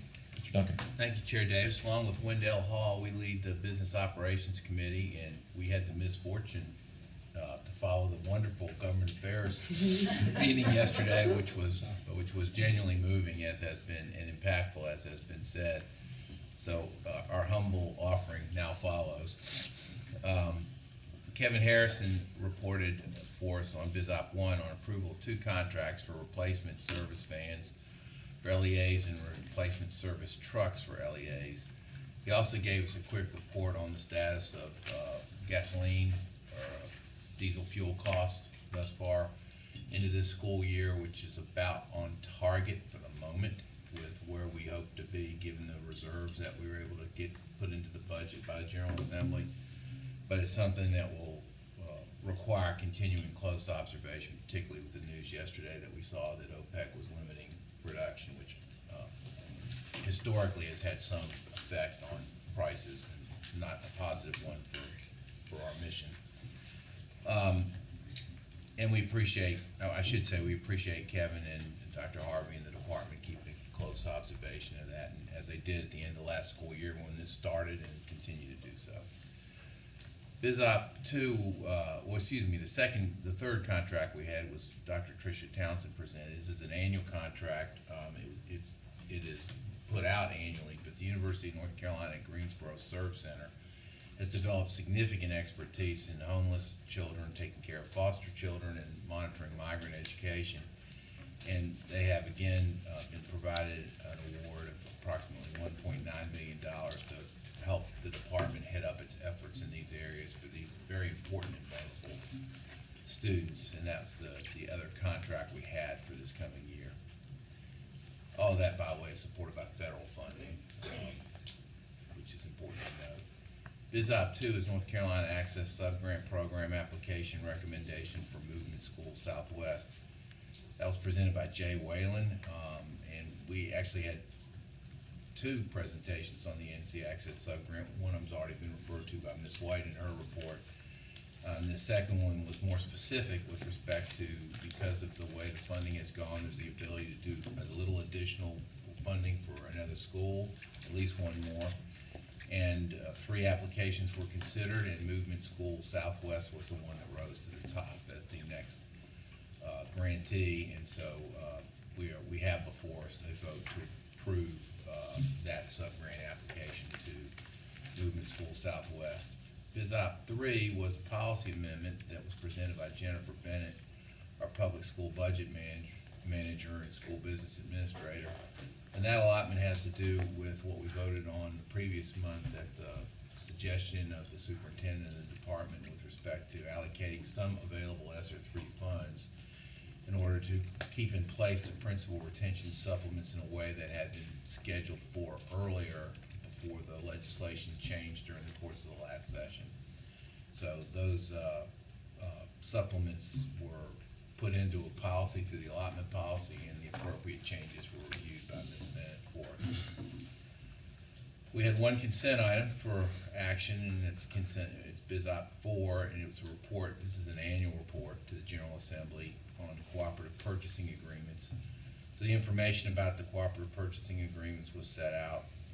Disclosure was made that we're still working on a best approach to try to show what savings, if any, are effectuated through the cooperative purchasing agreements, but that is certainly the purpose, and so the department is working very hard for future years to try to come up with some way of trying to measure, if you will, savings, which is very difficult to do because you don't know what the other contracts would have been in the same circumstances. That's the dilemma, if you will, for this. But they've got some ideas on how to try to put together a rubric to show what the effect is, and that's important that we do that work because the General Assembly is interested in it. We had executed contracts report and a planned contracts report, which the board had the opportunity to review. We also had our monthly budget report, and again, the board had the opportunity to review that. And with those items, that concludes the report of the Business Operations Committee. Thank you, Vice Chair Duncan. Any questions on BizOp for Vice Chair Duncan? Very good, thank you. Now I'll turn to our final discussion area, which is the Educator Standards and Practice Committee led by Dr. Oxendine. And before I turn to Dr. Oxendine, one clarification for my colleagues in ESNP 2. Because of the complexity of that item, we'll be voting on the 4 items within ESNP 2 separately later in our action items. But I'll turn to Dr. Oxendine for this. Thank you, Chair Davis. I'm Olivia Oxendine. I chair the ESNP. Along with the leadership responsibility is Ms. Amy White. Coming before the board this month are 2 action items and 1 discussion item.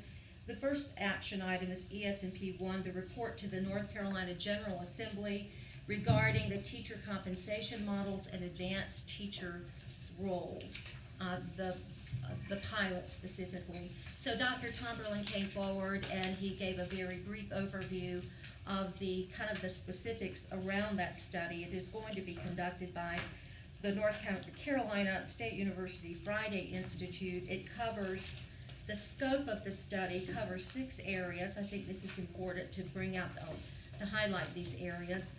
Includes, the study will focus on the improvement in the quality of classroom instruction and increases in growth of teachers on lead teachers under the direction of the teacher who is actually part of the model. Increase in the attractiveness of the teaching profession. The 3rd area is retention of high-quality teachers. The 4th area is assistance to and retention of beginning classroom teachers. The 5th area is improvement in the expansion of technology. And the last area is in the improvement of school culture and climate. So this is being recommended to the board for us to receive this report. It will be presented to the General Assembly this month. The next item is principal preparation requirements. This was presented yesterday, again by Dr. Tomberlin.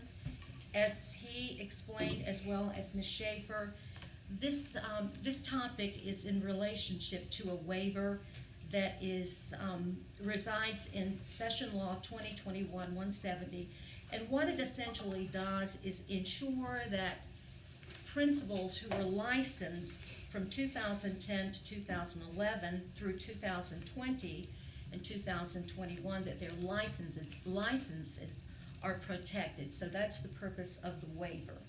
So the work was thoroughly discussed and reviewed and considered by Pepsi, by other stakeholder groups in CACD, the Teacher Retention, Recruitment Retention Committee, deans around the state, I'm sure HR professionals were involved in the discussions, as well as numerous stakeholders around the state who had any kind of investment in the preparation of principals.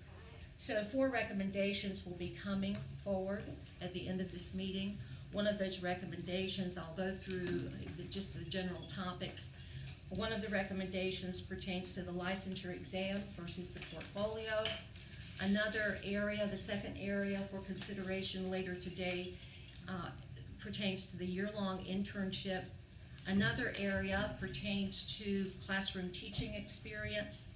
And the fourth area that we will consider in our vote pertains to the master's, having a master's in school administration, or having completed the add-on requirement to add to a master's that is related to education. So those are the 4 buckets that constitute what we will be voting on later, well, actually in just a few minutes. The third item, which is a discussion item, and it was presented by Dr. Kim Evans, and this is the annual report of the Professional Educator Preparation Standards Commission. We know that informally as PEPSI. So Dr. Evans provided an overview of the work of the commission this year, discussed the standing committees, the number of meetings. They met quite frequently as a result of a lot of hot topics that came their way, primarily with the principal preparation and the teacher licensure pathway pipeline. And also discussed, brought before us members of the commission. That item is a discussion item, and it will come back to us next month for voting. So that concludes the report. Any questions for Dr. Oxendine on the ES&P items? Okay. All right. Then before we move to our action on read and on first read and consent agenda, we have a few more items to consider. First, I'll call on Brandon Walker to give us an update around approval of the decennial rules review readoption. Absolutely. Welcome, Mr. Walker. Thank you very much. Everybody's favorite topic. We're back here with rules.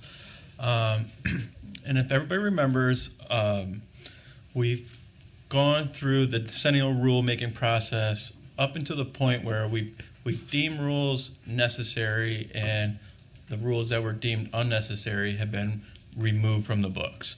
So now we're solely focused on what we've determined to be necessary. So what we're talking about today is that next step of taking these necessary rules through the permanent adoption process. And what we're here to consider is, according to North Carolina General Statute 150B 21.3A, there's this back and forth between the agency and the Rules Review Commission in working out a time frame for adopting or readopting the necessary rules. We've proposed a 3-year time frame. The average seems to be around 2 years, but seeing that this is our first go-round with this, we haven't gone through this process before. There's a lot to be said about the fiscal review process. That's time-consuming. So we thought the 3 years is our best course of path. We're looking at a June 30th, 2026 timeline.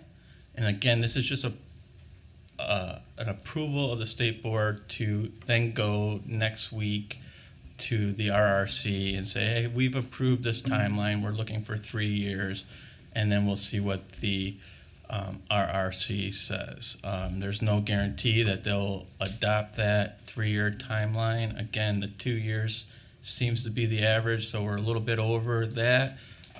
But just because of the large nature of this process, that we thought that was the appropriate time frame. So with that brief little bit of background, I'll open it up for questions or comments. Okay, thank you, Mr. Walker. And just to clarify, our action today would be to affirm the recommendation you just presented to the board in terms of how we move forward with rules adoption. Again, yeah, you nailed it. The RRC likes to see the agency approve the time frame, and then we're going to go to the RRC next week with that proposed time frame. It's not guaranteed that it will be accepted, but that's the support that we're looking for. Yes. Okay, thank you. Any questions for Mr. Walker on this item? Okay, thank you so much. We'll now place it on our action agenda. The second item that we also need to discuss is concerning the removal of COVID-19 extenuating circumstances language from our policies. I'm sure we all recall that in August of 2022, Governor Cooper lifted the state of emergency order dating back to an even memorable date of March 2020 when the COVID-19 pandemic reached our state.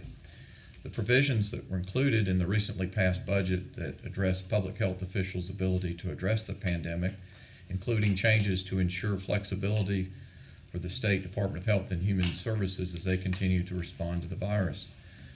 The North Carolina State Board of Education will continue to monitor the recommendations coming from the Department of Health and Human Services. And based on these considerations, the request is for the board to authorize the removal of COVID-19 extenuating circumstances language from the State Board of Education policies, which are listed on eBoard under this meeting's agenda. So that's what's under our consideration for action today. Any questions on this item? Hearing none, we'll move to our final item, and this concerns our partnership with Northampton County Schools. I'm sure you all recall that we, about a year ago, entered into a deeper relationship with Northampton County Schools, and first want to thank the Northampton County Board of Education for their partnership and relationship with us and working together to improve the performance of the students in Northampton County and providing greater support for their well-being and education. And also want to thank in particular Dr. Dale Burns for his interim superintendency role. He has worked splendidly with the Northampton County Board and has moved the district forward immensely over a year's time. But now we enter into a new phase in our relationship with Northampton County Board of Education, and we recently appointed a special committee to work on that relationship, which included Vice Chair Duncan, Ms. Kamnitz, and Mr. Hall. And I'll turn to Vice Chair Duncan for further remarks on this partnership. Thank you, Chair Davis. It has been indeed a successful partnership. I think the board membership has really appreciated the chance to get to know and to work with the board, the Northampton County Board. Well, we would like to reiterate just how appreciative we are to Dr. Dale Burns, who's come in and done some really fine work to put the school in a place where it is now, put the school district in a place where it is now ready to really move forward. There's a board ready to move forward, and the county is now situated in a place where it can, and so we're very excited about the possibilities. One of the things our committee was tasked to do is Dr. Burns' contract as interim will run out on December the 2nd, 2022. And although it feels a long way away, December is actually only a little less than 2 months away, and so it was necessary for us to look at how we continue the progress being made. The research shows that it takes at least 3 years to turn around a district, and we are at the 1 year mark where a lot of really, really good groundwork has occurred. So we went out and worked out a arrangement with the Northampton County Board where we would work with them in terms of selecting a superintendent by way of looking at some prospects or some candidates first. And I want to give thanks to our legal counsel, Allison Schaefer, who did an excellent job in working with us. She's very well experienced in superintendent searches and well known for it, but did an excellent job in bringing some really outstanding candidates to us. After we interviewed those candidates, we made recommendations to the Northampton County Board, and they met and considered a candidate who was particularly well suited to the needs of Northampton County, and had decided, as we had as a committee, that it would be an excellent recommendation. So at this point, I have a motion to make with respect to where we are, and the motion is about Northampton County's interim superintendent appointment and assignment of duties and adoption of contract with the Northampton County Board of Education regarding the provision of funds, and also to amend the Dell Burns contract, the Dr. Dell Burns contract, to provide consulting services over the remainder of that contract term. So the motion for the State Board of Education to approve is as follows: that we approve the appointment of Dr. Rosa Atkins as interim superintendent for the Northampton County Schools pursuant to North Carolina General Statutes, sections 115C-105.39C and 115C-274C. That we approve the proposed interim superintendent employment contract before the board for consideration, which shall be appended to the minutes of the State Board meeting and incorporated by reference into this motion. That we approve that the assignment of all duties of the superintendent of the Northampton County Schools to Dr. Atkins effective October 17, 2022. That the board approve the authorization for Dr. Atkins to assume any or all of the duties of the finance officer of the Northampton County Schools as she sees fits in her discretion in carrying out her duties as interim superintendent. Ask that the board approve the proposed services contract between the State Board and the Northampton County Board of Education, which the Northampton County Board of Education agrees to provide to the State Board and to the Department of Public Instruction the state and local funds that have been allocated to the Northampton County Board of Education to pay the salary and benefits of a superintendent, in exchange for the State Board of Education appointing an interim superintendent to fulfill the duties of the local superintendent, which agreement shall be appended to the minutes of the State Board and incorporated by reference again into this motion. Further ask that the board approve the amendment of the State Board's December 2, 2021 contract with Dr. Dell Burns to substitute Dr. Burns' title and duties, to provide that on October 17, 2022, he will no longer be the interim superintendent for the Northampton County Schools, but will become a consultant to the State Board of Education, providing transition services to the Northampton County Board of Education and the new interim superintendent from October 17, 2022 to November 30, 2022, while his rate of pay and repayment of expenses and other provisions of the December 2, 2021 contract remain the same until it expires on November 30th. So this concludes the motion, and it obviously covers a series of 3 actions: the hiring of the new interim superintendent, and that contract, just for the board's sake, and will be reflected in the contract appended, will run through December 31, 2025. And we are very excited to have Dr. Atkins with us, and those of us who served on the subcommittee were just absolutely thrilled. And it's important to note that the Northampton County Board of Education felt the same way about Dr. Atkins and is very excited about having her on board. This is truly a cooperative effort. Members of this board very much value our relationship with the Northampton County Board of Education and with the many wonderful employees that they have in Northampton County. So this is a moment where we stop and celebrate the great work of Dr. Barnes, and we have a lot of excitement about the great work that's about to happen with the Northampton County Board, with its students, and with Dr. Atkins leading the way. Thank you. Thank you, Vice Chair Duncan. Ms. Schaefer, do you have any additional comments to make? I would just add a little bit about Dr. Atkins' background so that the public and the board have that in their minds as well. That Dr. Atkins is a very experienced superintendent out of the state of Virginia. She was the superintendent in the Charlottesville City Schools for 15 years. She has a history of working to improve student performance in all the districts in which she's worked, from being a teacher all the way up to a superintendent in Virginia.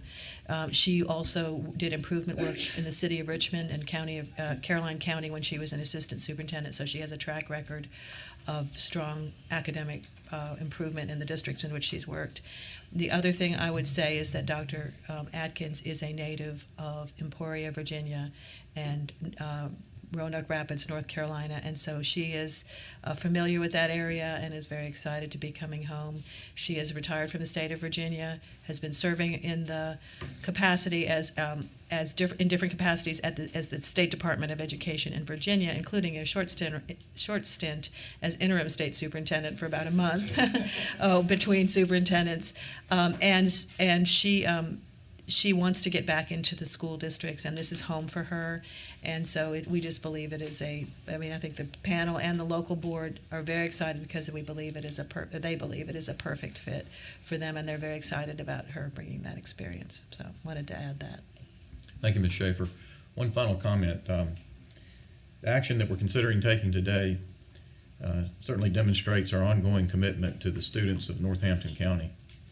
It also demonstrates our determination as a board to lift the performance of every district across this state, and if necessary, to enter into similar relationships with other districts across the state in order to elevate their performance. So I commend my colleagues for their continued commitment in this effort, and now open the floor for any questions or comments concerning this item. Okay, hearing none, we'll place that on the action agenda as well.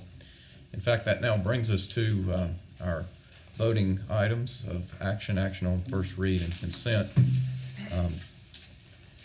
As stated earlier, we have several items to vote on, and as stated earlier, we will vote on ES&P 2 separately at the conclusion of our agenda. At this time, I now request a motion to approve the following items.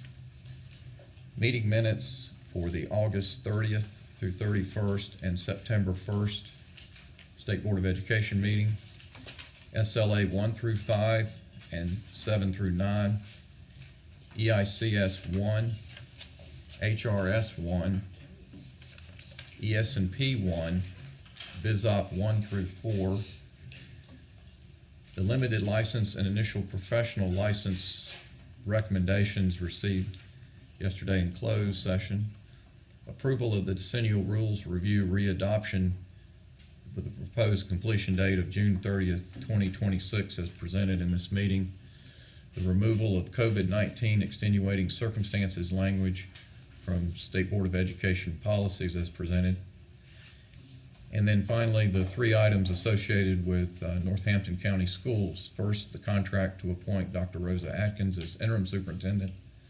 Second, the contract between the State Board of Education and Northampton County Schools. And third, the modification to Dr. Burns' title to consultant from interim superintendent for the period from September 17th to November 30th of this year. October 17th to November 30th. Thank you. Is there a motion? Motion by Mr. Keenan. Is there a second? Second. Second by Ms. White. Any discussion on this motion? Hearing none, Dr. Petrie Martin, will you call the roll to capture the vote? Dr. Oxendine. Yes. Ms. Kamnitz. Yes. Mr. Keenan. Yes. Mr. Hull. Dr. Tipton Rogers. Yes. Ms. White. Yes. Mr. Blackburn. Yes. Mr. Ford. Treasurer Falwell. Lieutenant Governor Robinson. Yes. Oh, Yes, Treasurer Falwell. Lieutenant Governor Robinson. Vice Chair Duncan. Yes. Chair Davis. Yes. Motion carries. That brings us to our final set of items to consider, and these are the four elements as Dr. Oxendine presented of ES&P 2. We'll begin with the item dealing with the licensure exam. Dr. Oxendine, if you would present the motion for the board's consideration. Thank you, Chair Davis.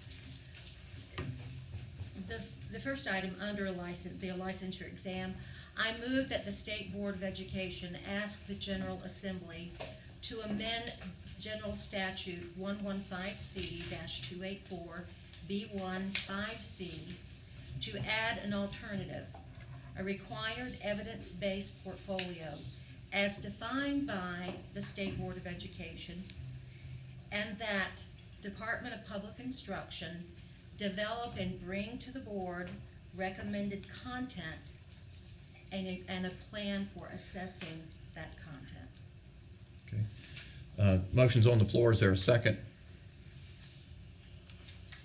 Second by Mr. Keenan. So just a little bit more description. This motion would add as an alternative certification option to candidates the recommended evidence-based portfolio process, and also provide time for further development of that alternative option as described yesterday. It would not remove the state exam as one of the options for candidates to consider. So any questions or discussion on that motion? Superintendent. So my question is, once those recommendations are brought to the board, there will be a vote?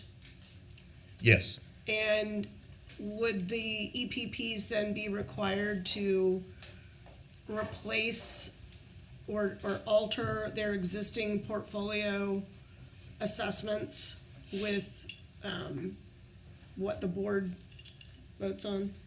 Yeah, I think one consideration for the department in bringing us more detail on those portfolios is that relationship with EPPs and how to make it work for certainly for our interest in terms of licensing leaders for schools, but also making it work for the EPPs. Dr. Ossendine. One of the things that I would like to see happen, because for the last 10 years or longer, EPPs have worked very hard to develop evidences that make up the current portfolio. So I would strongly recommend that you keep in mind what is already done and build on that, because they're really good evidences. It's over a decade of work by our EPPs. And they do work, and they drive content, they drive the MSA curriculum. But what is needed is inter-rater reliability and external group to review them. But I would just urge you to, and I'm sure you will, is to consider what's done. That's exactly why I asked the question. I don't want to be duplicative of Good the point. work. Yeah. Excellent. Other questions or comments? Ms. White? I think what we've got on the table is a good compromise. I wanted to reiterate what I stated yesterday, and what is my personal opinion about an option that absolutely does keep the exam. And I feel like that this will allow us to keep the exam. And the reason that I feel that way is that I feel like an appropriate principal licensure exam is the floor. And that it's the floor for demonstrating that the principal candidate has acquired the critical leadership competencies to direct the instructional, the human resource, the business, and day-to-day operations of the schools across our state. In no way do I feel like an exam would define whether or not that candidate is truly qualified to be a principal. I think that evidence and the portfolio is the most demonstrative tool that we can use to show that a principal has the expertise to serve in our schools. Most importantly, I feel like that exam is a cog in the wheel, propelling and elevating the role of the instructional leader to a new level of recognized professionalism, recognizing that they are deserving of the increase in pay that we have all been advocates for. I dare say that some of the arguments which I heard and listened to was that the exam really doesn't define, it doesn't tell whether or not that person is effective or not. I would suggest to you that any other professional that has to take an exam would say that exact same argument. Someone applying for an electrical license in the state of North Carolina, someone that wants to be a plumber in the state of North Carolina, somebody that wants to be an EMT in the state of North Carolina would all say that doesn't define whether or not I am a good, whatever profession it is, but I do feel like it's the floor. And so I'm pleased that we've got something before us that does not eliminate that exam. And I think this motion is very consistent with some of our other policies that we have around licensure and maybe other areas of the work of the agency and the work of the board, in that we are providing options. And I think that's always good that we do that. I mean, this is a large state and we have thousands of students in our program, so I think options are good. Any other comments or questions? Mr. Blackburn? Mr. Chair, could I ask for clarification from what we discussed yesterday to what is proposed Sure. today? Mhm. So I would really like some clarification, the differences of the two things we talked about. Well, the main difference today is that we're giving the option, the exam is still there, but the option that is going to be provided to candidates is the option to have licensure be based on the portfolio. But here's the key, it just can't be today's portfolio. Because as good as today's portfolio is in our EPPs, coming out of our EPPs, is the fact that we need this we need some external review of the portfolio. So it's the option, it's either or. Superintendent? I'm confused now. So we don't currently have an exam, so when we say this doesn't eliminate the exam, that's where my confusion is. Yeah, I can explain that. So yesterday, the recommendation was to discontinue consideration of an exam.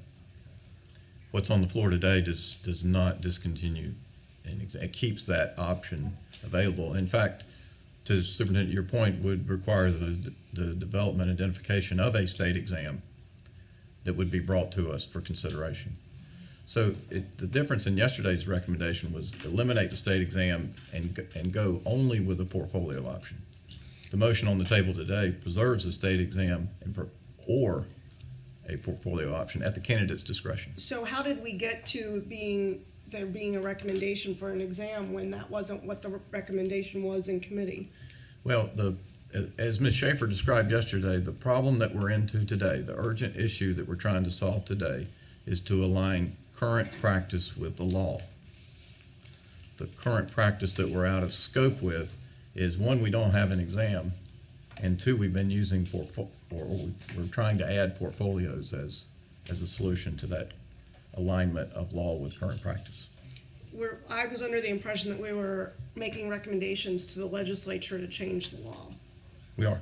So the recommendation that was given in committee was to eliminate the exam in place of a portfolio. That's right. So today the recommendation is, the recommendation through the motion is to include a licensure exam and a portfolio. Is to preserve the licensure exam. There is no licensure exam in. There is in state law. Okay. So it's to preserve it in state law. Even though we don't have one. That's right. That means we'll need to move forward and figure that out. I mean, essentially, Ms. Kamnitz made the comment yesterday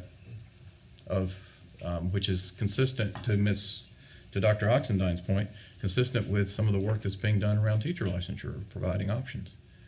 This motion is consistent with that logic as well as Ms. Kamnitz's comments, and frankly is the simplest adjustment to the current law to move forward. Yeah, it's not consistent with other comments that were made, I would point out. Yeah, there have been competing recommendations, that's correct. I would also, I feel compelled to add this point. We have, I don't have a number or a percentage, and we could probably gather that rather quickly, well, maybe within a couple of hours. The number of the percentage of candidates out of our programs that, all of the programs that lead to licensure, that do well on our exams, that pass our exams. And I think that going back to the point about the professionalization and keeping that element of professionalization in play, I just feel uncomfortable with any kind of policies that diminish professionalization. This is maintaining it, and again, to my point about, we have a lot of candidates coming out of any of our licensure programs in North Carolina that lead to school leadership or counseling or teaching that do well on these exams. And it seems like to me that we would be building policy around, could be a smaller number who don't do well. Yeah, Dr. Oxenden, I believe your comments are referring to teacher licensure Well, exams, yes. because we don't have principal exams today. I It's wanted in to point general. out that this recommendation goes against every single stakeholder feedback that was given to the committee. Every single feedback, stakeholder group and session recommended to the department to recommend to the board that there not be a paper and pencil principal licensure exam.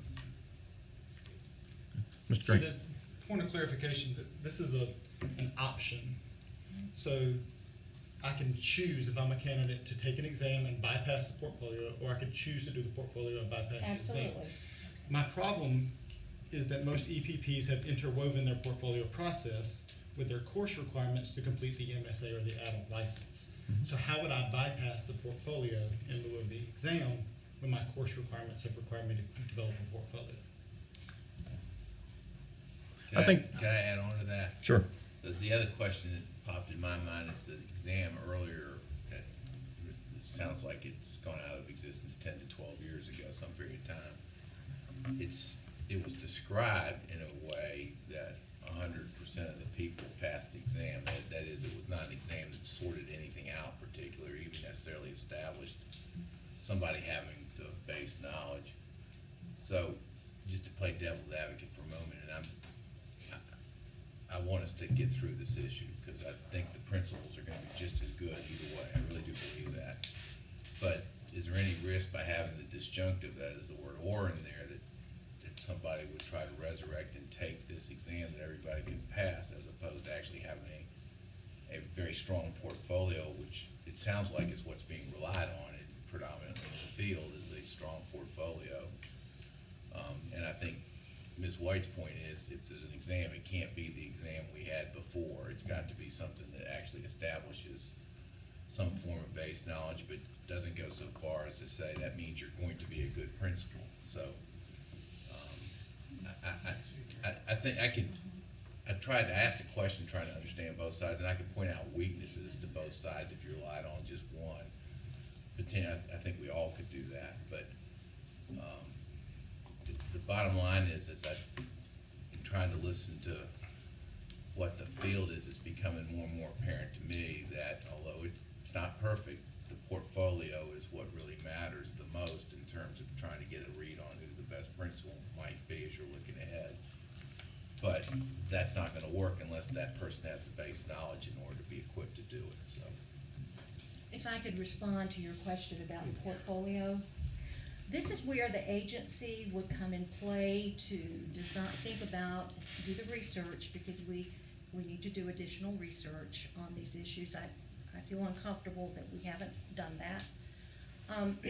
Or it doesn't seem as though maybe we have, it just hasn't come to our attention. But this is where the agency could do the research around the portfolio. And your point about the current portfolio is woven into courses, you're exactly right. They come out in terms of evidences that are scored and graded by faculty. So this is where the subjectivity comes into play hugely. But the agency could look at a portfolio that is specific to the internship. And that would be one of my recommendations. Superintendent. If the portfolio is already a program requirement of the EPPs, and the board is saying this is an or, who is going to take the exam when you already have to do the portfolio?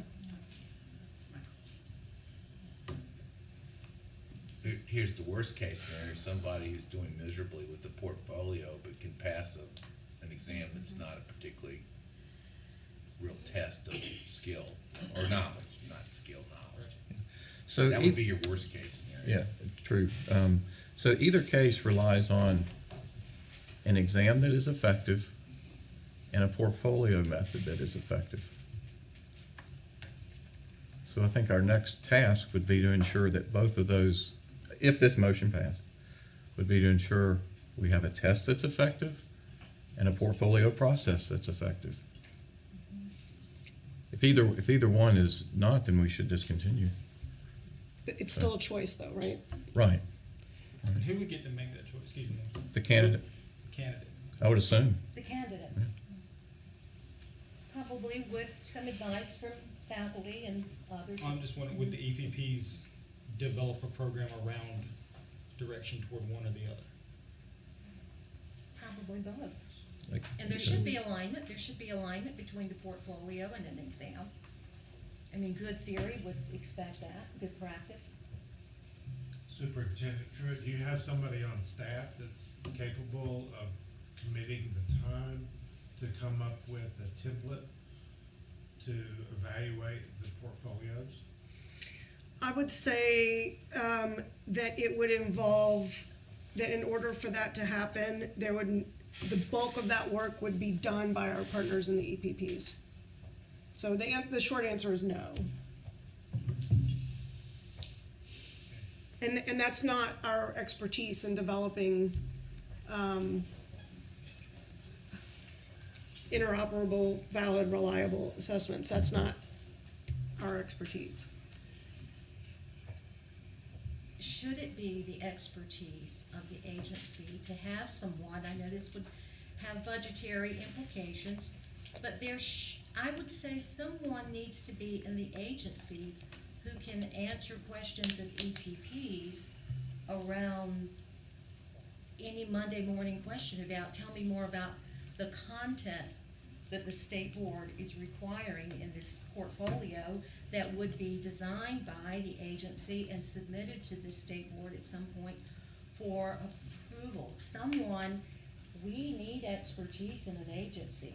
That's Dr. Tomberlin's job. Yes, And it is. he has that expertise. That's a different proposition than what Mr. Blackburn was suggesting. And what was that? I'm confused. Mr. Blackburn, could you repeat your? So my question is, do we have someone that will help, that can evaluate the portfolios? So if we're gonna mandate that we, as the state board or DPI, is going to the LEAs and say to them, you have to submit your plan to approve these. Do we have people on staff to do that, to provide that to them? So it seems like we're asking for a review of the portfolios, but those are being done by the LEAs. The EPPs. The EPPs, I'm sorry. The EPPs. Alphabet system. So we're asking them to evaluate them, but then we want to evaluate what they are doing? So the EPPs, and this is just my thinking about this, the EPPs would be responsible for determining, organizing, identifying, hiring, contracting, hopefully educators who understand portfolio design and understand MSA programs, maybe have taught in an MSA program. They know something about principal preparation. And a panel would be organized and formed, maybe 8 members, it could be 10 members, it could be made up of superintendents, it could be made up of college professors from across the state, could be made up of, on and on. And this panel would be the group that would come together to review, let's say, 75 portfolios that come out of UNCP's MSA program. But to the point about internal expertise on the technicalities around portfolios, how to score them, I do believe that should be one of the responsibilities, and I'm sure Dr. Tomberlin, to your point, Superintendent, yes, does have the expertise. Do we have the funds? Do we have the research?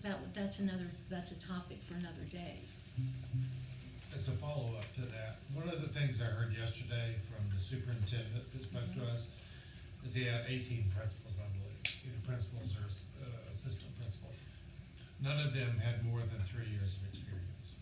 That's very concerning to me, that we put more barriers in front of licensing principals. So I'm going to be very thoughtful about how I vote on these different things as we move along. So just as a point of contact.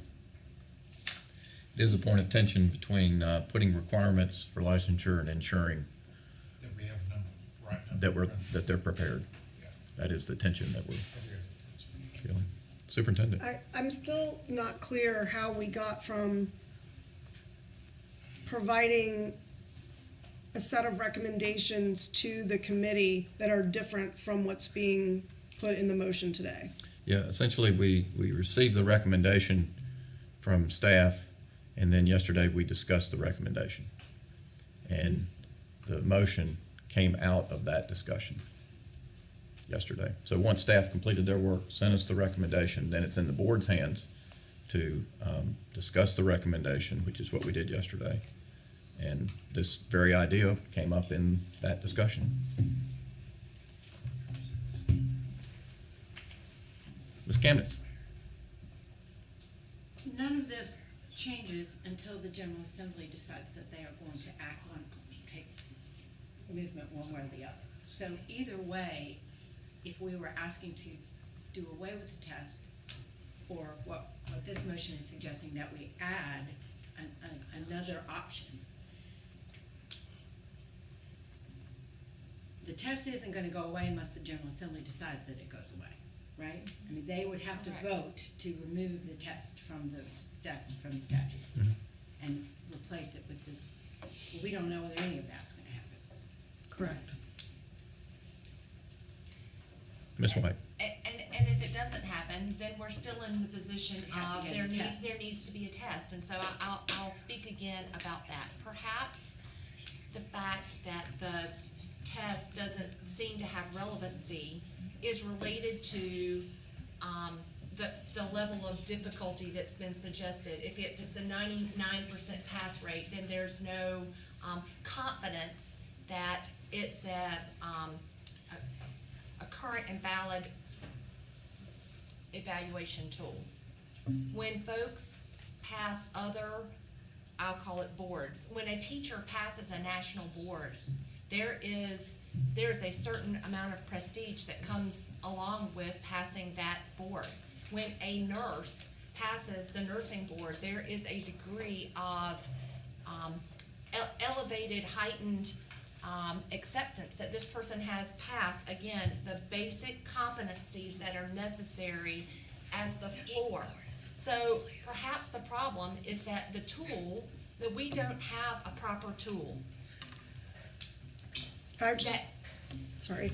Yeah, I just feel like this is a chance for us to maintain and elevate the standards that we require of principal leaders, and that there are certain, that we want to ensure that those seeking that licensure, whether they are coming out of Appalachian State, or whether they're coming out of Pembroke, or whether they're coming out of UNC Wilmington, that all of the educators that are coming out of our EPPs seeking that licensure, that there is something that puts the stamp of approval that you have met the floor, and the portfolio goes on top of that, that demonstrates not only have I learned these competencies, I have used those competencies in my day-to-day internship, that shows that I have put these competencies to work in an effective manner.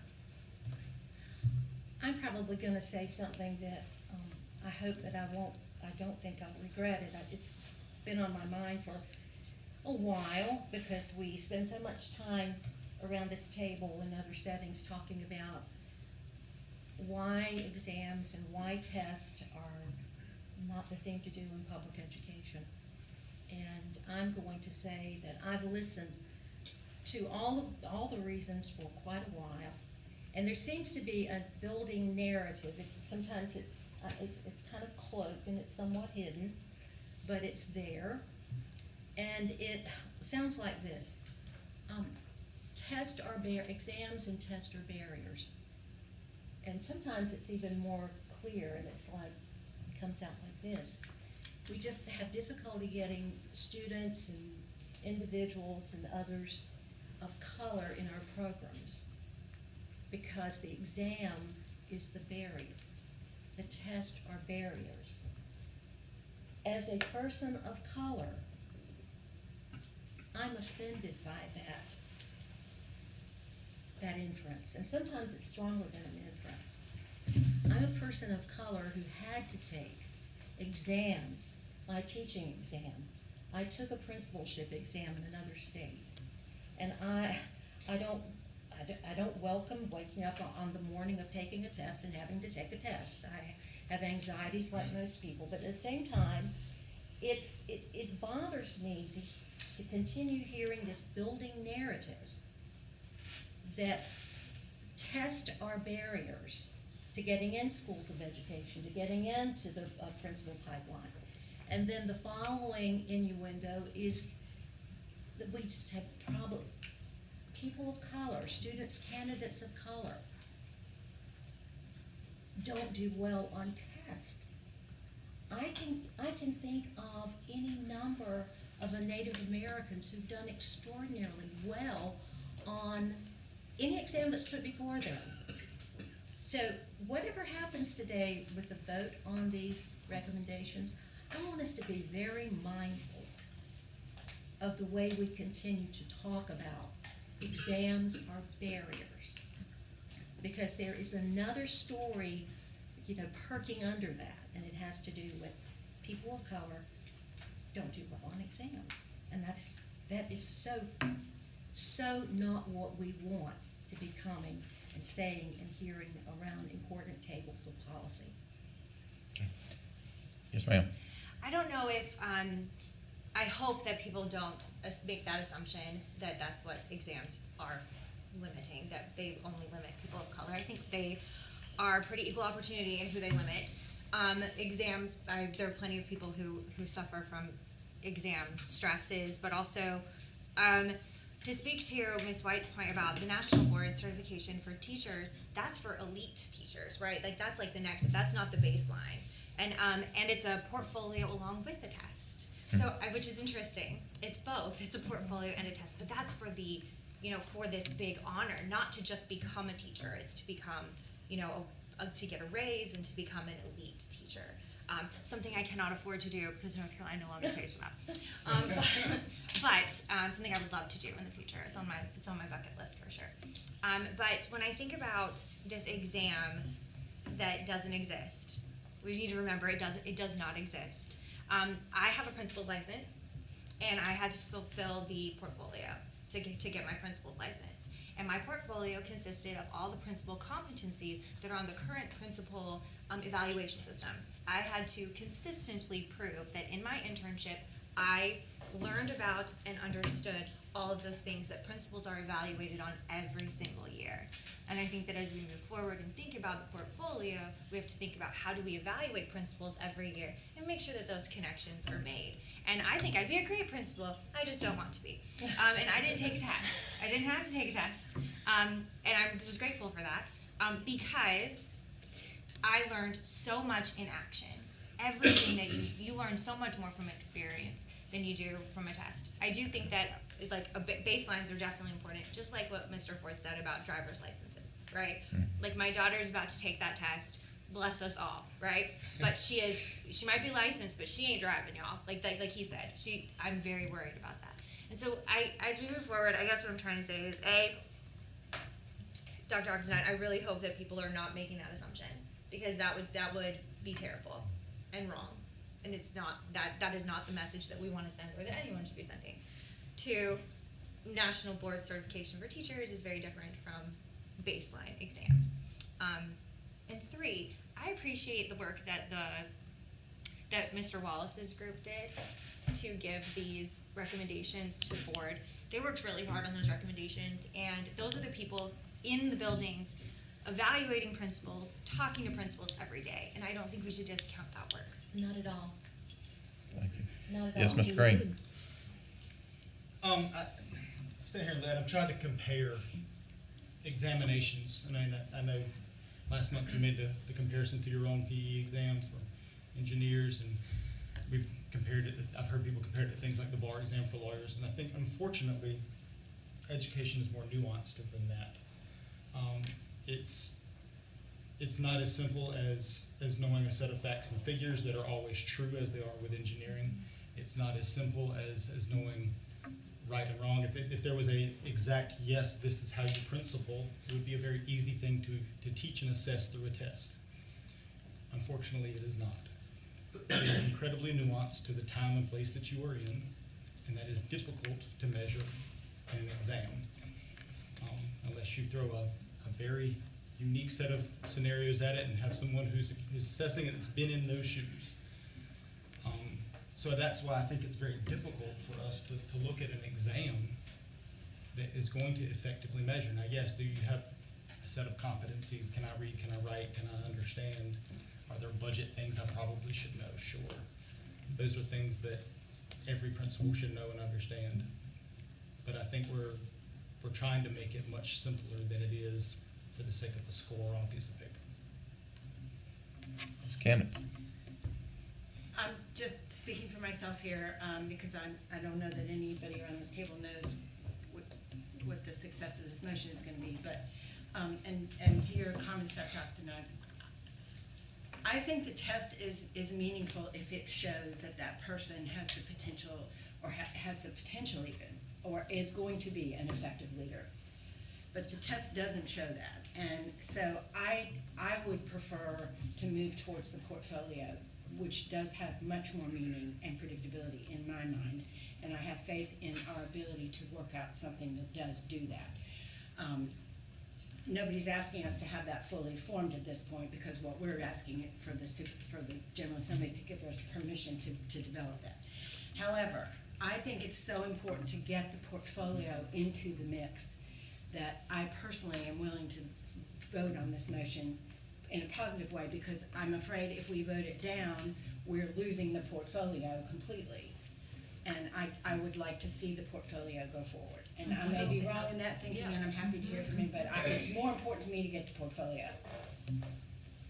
I think we all want the portfolio. How would you be voting down the portfolio?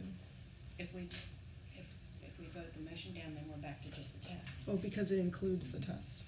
Okay, And that's the problem with the motion. yes.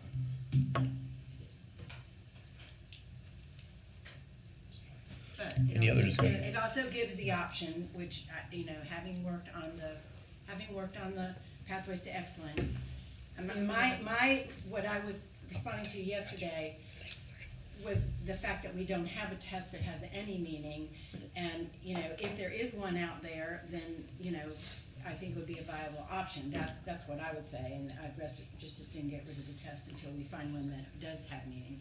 But Yeah. Exactly right. So just there saying, is, it's more important for me to get the portfolio. so there is an option, that's exactly right. There's an option in the thinking around the teacher pipeline, exam or some other indicator of effectiveness.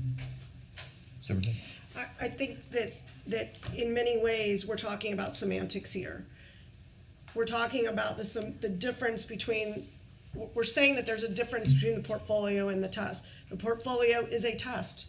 It's just not a paper and pencil test. But it is a test.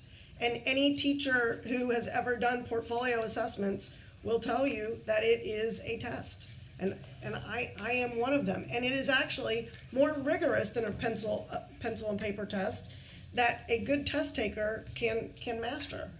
And so I think that we're doing a disservice to this process by assuming that a portfolio could not show the same things that a written test could show and more. Because that's why teachers use portfolio assessments.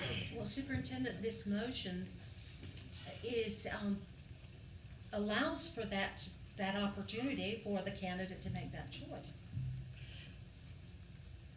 Depending on how the EPP responds. Exactly. EPPs will say you have a choice. And what we're saying is, when those of us who are saying that a test is not adequate, what's going to happen is that there could be a principal who chooses to take the written test instead of the portfolio, which is more all-encompassing of the skill set of that principal. I will say again, we can look at the portfolio that we currently have today, and really it's not truly a portfolio, it's evidences. Portfolio is assessed in-house, it doesn't have an external panel to review.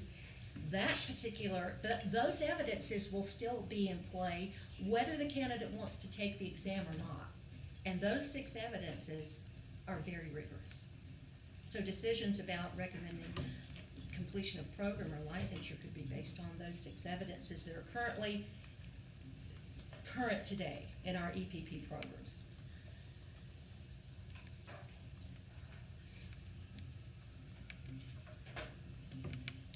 So I think either option requires addition. Yes, Ms. Bridges, Just a please. quick comment, and just clarity, yesterday, I apologize, I missed the discussion. I was at the superintendent's meeting. So what we're talking about is the licensure requirement for the school administrator. So once a person does acquire that, their first job is typically an assistant principal. So you would be under the tutelage of a principal. So that person, many people become assistant principals and don't move further. So I think the discussion we're having is really about principals. That's what I feel like it is, not necessarily assistant principals. So I think the skill sets that go into becoming a principal, as an assistant principal, you're going to either meet those needs based on your principal, based on your superintendent, based on others in central office. So those are some other things that won't be necessarily on paper to say, are you able to do this? You can't take a test to see if you're able to do that. There's not necessarily a portfolio. Your portfolio is an action, right? So as you're going through situations at schools and making decisions. So all of that, I guess, I feel like that's left out of this discussion, and I do think that's really important. I don't think you can just say, here's this test, and this is what you need to pass in order to be good at this work, because it just does not lend itself to that. I don't have opposition of an assessment, a written assessment, nor the portfolio. I just think the conversation we're having is not really geared towards what really happens in schools and school systems. If that makes sense. Mr. Chair? Yes, Mr. Ford. I appreciate that. Point of clarity. So with the motion as it's worded right now, we're basically giving or providing the option for candidates to either choose a written test or to go with the portfolio. But I guess my subsequent question would be, with the context that all 6 stakeholder groups have actually advised for us to eliminate the test, is that accurate? Yes. So I guess my follow-up question is kind of like yesterday. If all of our stakeholder groups are saying, you know, forgive the informality here, 86 the test, right? Why are we even offering that as an option? Like, if the stakeholder groups, who I'm sure are concerned with quality and all the other things that we equally are in agreement about, there seems to be pretty universal agreement that this written test does not provide that. I'm not certain I understand the option or the impetus of even providing it as an option.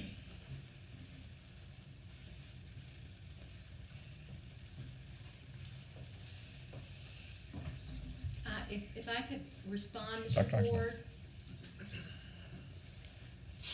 I think I'm gonna land my comments on the basis of, this is rhetorical, but why would we be opposed to an option? What is wrong with having, I mean, what is the downside to options?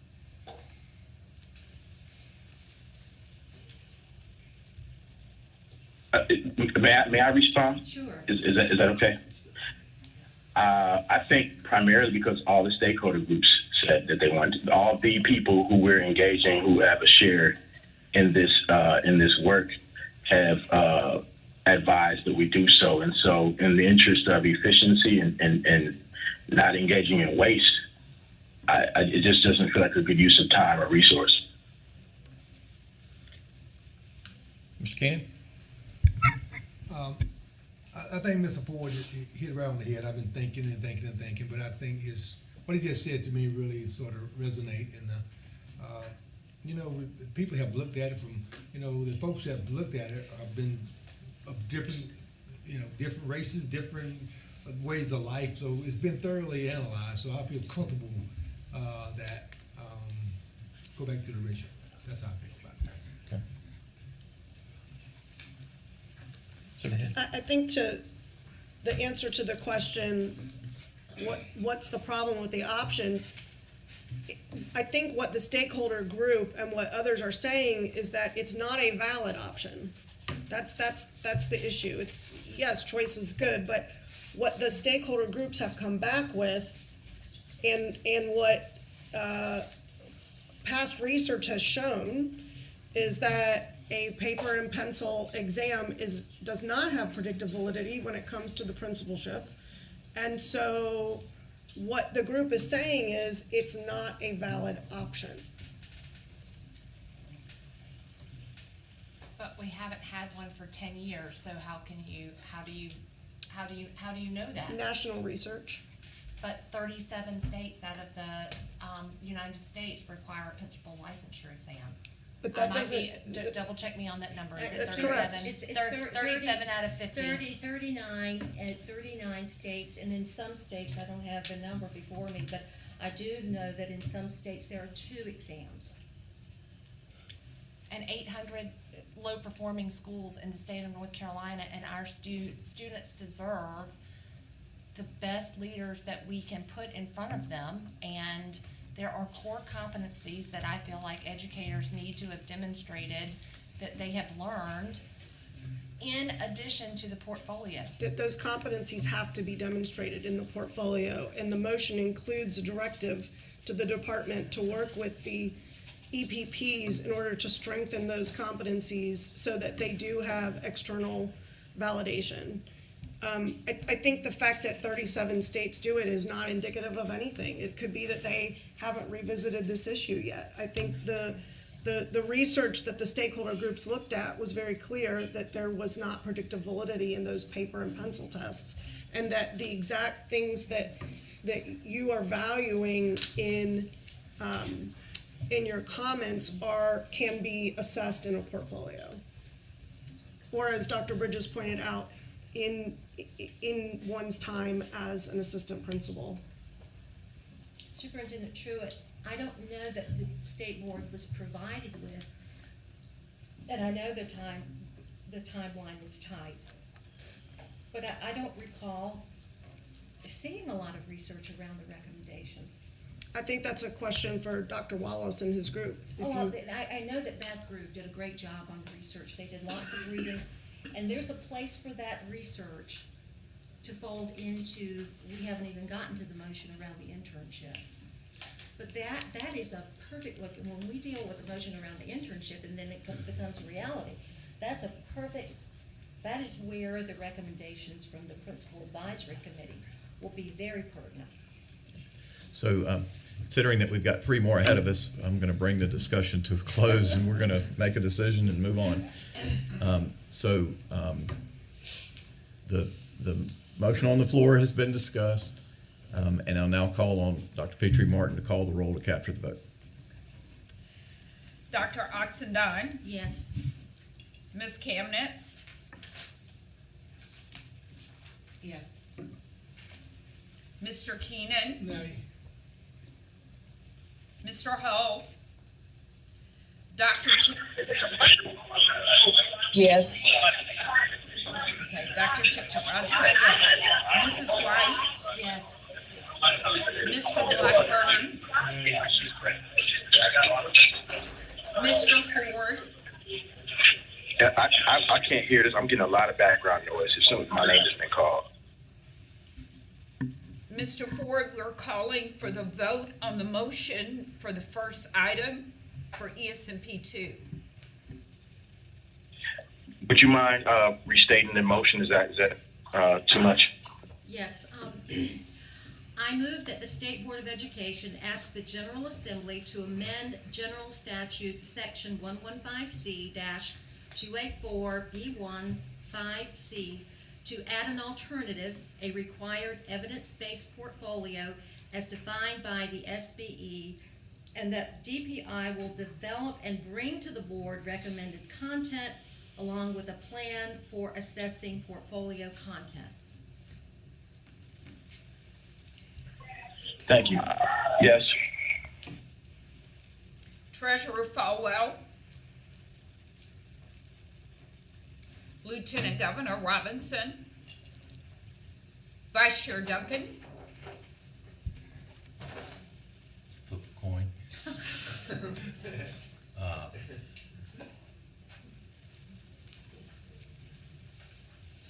think I'm gonna vote no. Chair Davis. Yes. Can we go back and clarify Mr. Ford's vote? Mr. Ford, was your vote yes to the motion or no? So to the motion, I apologize for the background noise. To the motion, to add it as an option. Was I understand that correctly? Yes. So what did I vote? I'm sorry. What did I vote? I thought you said yes, but I'm double checking. Maybe I misunderstood. That'd be no. No. Okay, Dr. Petrie Martin, I have a count of 5-4. What's your count? That's correct. Okay, the motion carries. We'll now move to item number 2, which deals with the internship. Dr. Oxendine. I move that in lieu of the current recommendation, we ask the General Assembly to remove the year-long, this is critical, year-long, that's the term, the specific of the motion, year-long from the definition of internship as set forth in General Statute, Section 115C, 284C, Section 7, to allow the State Board and DPI to adopt an evidence-based framework to guide the development of the school administrator internship. In current law, the term year-long is there. This motion is asking that it be, that we're asking to remove the term year-long from the definition as it's stated in current law. And again, internship as set forth in General Statute Section 115C, 284C, 27, to allow the State Board and DPI to adopt an evidence-based framework to guide the development of the school administrator internship. Okay, motion's on the floor. Is there a second? Second. Second by Ms. White. Is there more comments you have to the motion, Dr. Oxendine?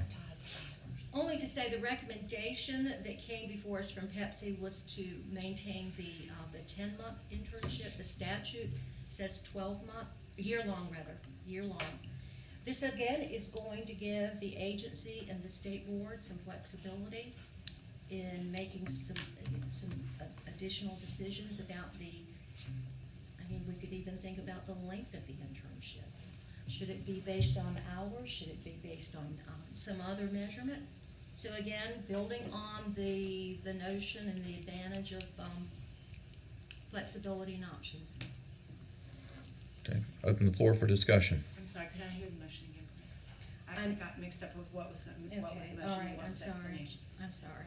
Okay. I move that in lieu of the current recommendation, we ask the General Assembly to remove the term year-long from the definition of the internship as set forth in General Statute, Section 115C, 284C27, to allow the State Board and DPI to adopt an evidence-based framework to guide the development of the school administrator internship.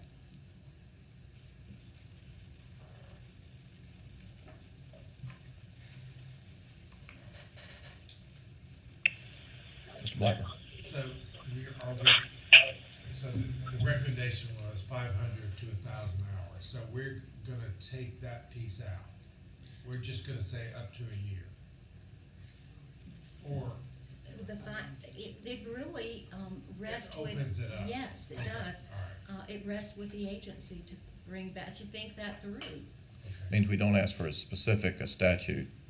We'll have to come back behind, if this motion carries, we have to come back behind this stat change, if the change in statute occurs, and provide more definition. So it's less cumbersome. Okay. Ms. Candace? The expectation would be that we've done the work on this, so if the General Assembly does remove that word, we then are ready to go with exactly what we envision an internship being. Exactly. Is that that's the assumption here? So we're not going to do more task forces and more people talking about this, we've done that work. And you know what, if this motion passes, this is where a lot of good thinking could be invested in the portfolio. Absolutely. Do you have another question, Ms. Campbell? No. Just think, okay. Other comments, questions? One other point, and this is where we tap into the work of Mr. Wallace's Principal Advisory Committee, because they did a lot of reading on the research. Broke up in teams, spent most of the summer, came forward with just lots of good stuff. I do have another. Yes, Ms. Campbell? I think what I hear you saying is, if we ask them to put this language in statute, then we lose all flexibility in defining it. Is that what we're saying? So if we, in order to give us some flexibility in this now and in future, if by just taking out the year long and just saying an internship is required, we can adapt as time goes on to what that looks like. Absolutely. Because it's all rules. It doesn't limit us to the specifics of 10 months, 50 to 1,000 hours. Thank you. But it doesn't remove that as an option for us. Right. Any other discussion? Dr. Petrie Martin? Dr. Oxendine? Yes.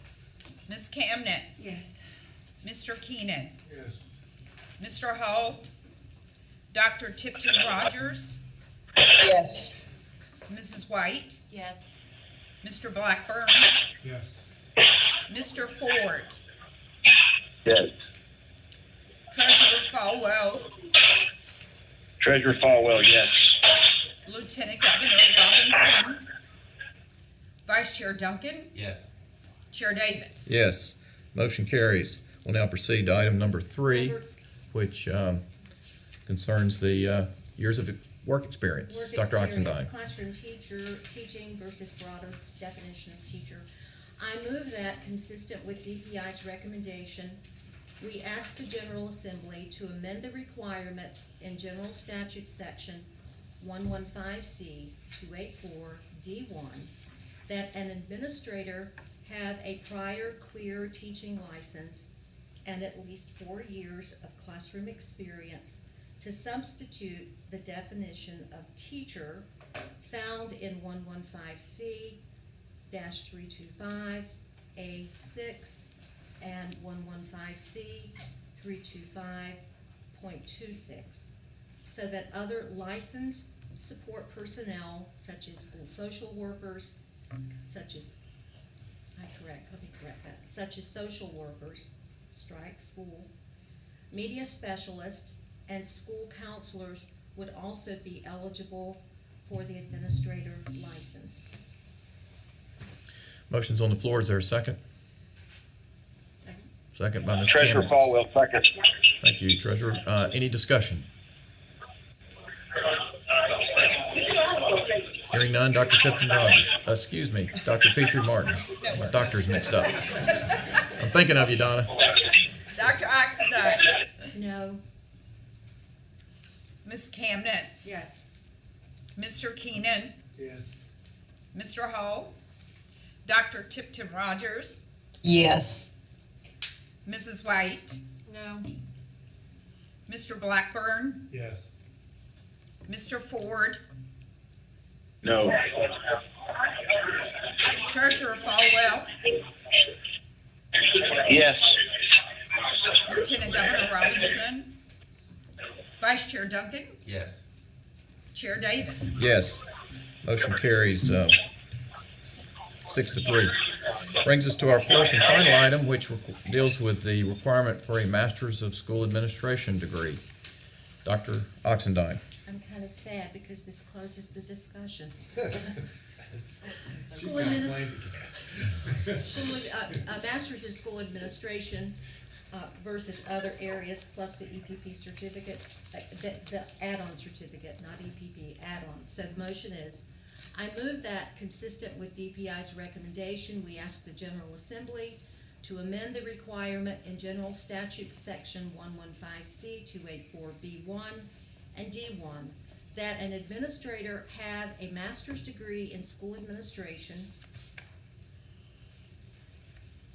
or the add-on certificate for the principal's license, which includes a master's degree in an education-related field.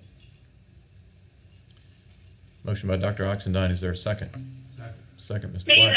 A little bit tongue in cheek because we purposely Any keep this discussion? meeting small so that we all have an opportunity to visit with each other. So that Can you cut that?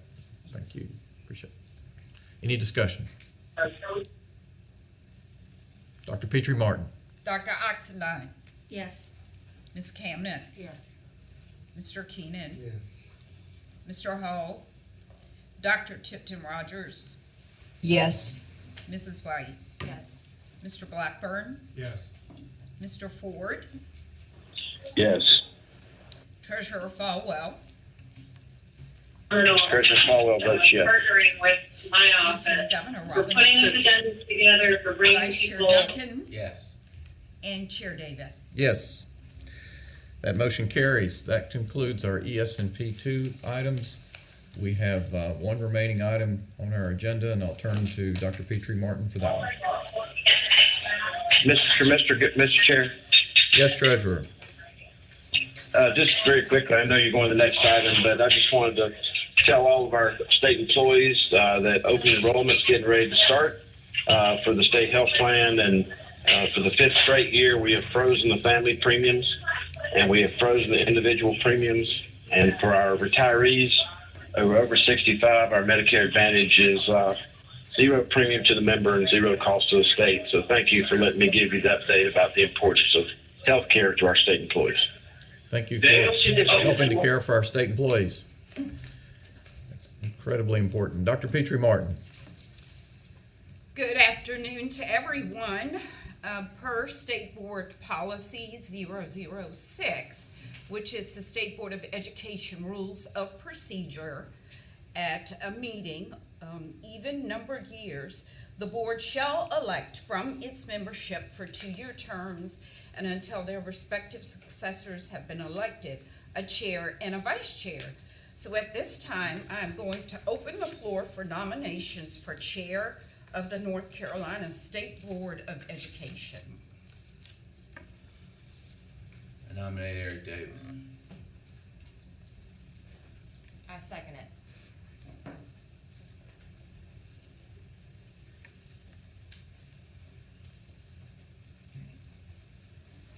If there are no other nominations, I will call for the vote.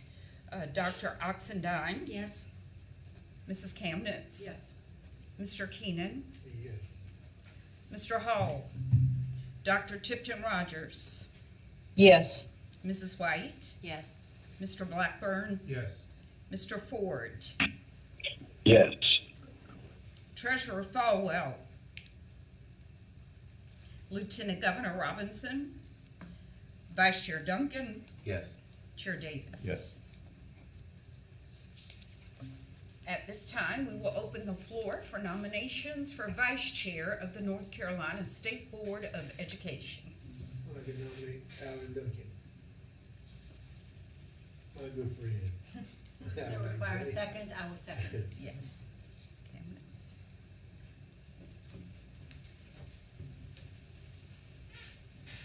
There are no other nominations. We will then call for the vote. Dr. Oxendine. Yes. Mrs. Kamnitz. Yes. Mr. Keenan. Yes.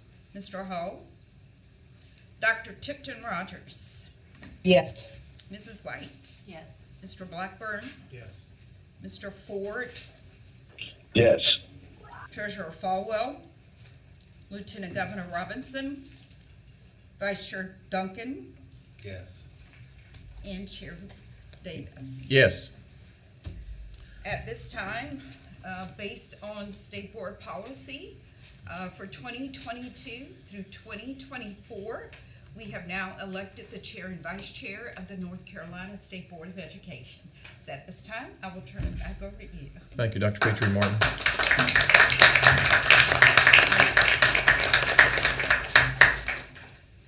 That concludes our agenda items for this day.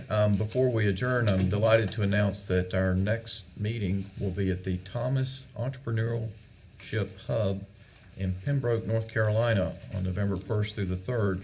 We'll conduct our fall planning and work session and have our official meeting. By way of explanation, the Thomas Entrepreneurship Hub, or commonly known as the Thomas Center, is at 2002 Main Street in downtown Pembroke. It's a 20,000 square foot beautifully renovated building, has an idea lab, a marker space, and an accelerator space to help aspiring entrepreneurs jumpstart their ideas into thriving new businesses. The Thomas Entrepreneurship Hub was founded in 2005 and opened its doors in its present facility in November of 2015. It continues to grow as an integral part of southeastern North Carolina. It's an engine of economic growth and innovation aimed at helping startups succeed so they can create more jobs. The hub provides opportunities for up-and-coming entrepreneurs and small businesses in the entire southeastern North Carolina region at no cost. We're looking forward to visiting this facility and learning more about the work of schools and districts in the Sandhills region of the state. And I think it goes without saying why this is such a perfect location for us to meet and work together to plan the future of education system and its contribution to the workforce and the economy of North Carolina. And then finally, Tabari Wallace would not allow me to adjourn the meeting without making this announcement. October is National Principals Month, so we will adjourn in honor of our school principals across the state and thank them for their dedication to students, families, staff, and communities, and appreciate the support that they provide to our students every day. With that, I ask for a motion to adjourn. Mr. Chair. Mr. Keenan? Can I say one quick word? Yes. Real quick. Mr. Chair, again, I'm sure the board feels the same, but I'd like to say it's been a pleasure for you and Mr. Duncan to lead us, and we, again, commend you both for the great leadership they all provide for State's Group. Thank you. Mr. Chair, may I ask a question? Ms. White? Yesterday, we uncovered a discrepancy in the dates planned for the December Board of Education meeting. Have we come to any resolution about which dates that meeting will be held? Dr. Petrie Martin, do you have an update for us, or is it in my court? I actually do, which certainly I did share with you. We went back and looked at the agenda from June of 2021, and you did approve the December meeting for November 30th and December 1st. So that needs to be corrected on our website, but that is the date that was approved by this board in June of 2021. Thank you for the clarification. Okay, thank you, Ms. White. Getting excited about two meetings then. Now I'll ask for a motion to adjourn. Motion by Ms. Camnett, second by Mr. Blackburn. Dr. Petrie Martin. Dr. Oxendine? Yes. Mrs. Camnitz? Yes. Mr. Keenan? Yes. Mr. Hall? Dr. Tipton Rogers? Yes. Mrs. White? Yes. Mr. Blackburn? Yes. Mr. Ford? Yes. Treasurer Falwell? Lieutenant Governor Robinson? Vice Chair Duncan? Yes. And Chair Davis? Yes, we stand adjourned. Have a good day.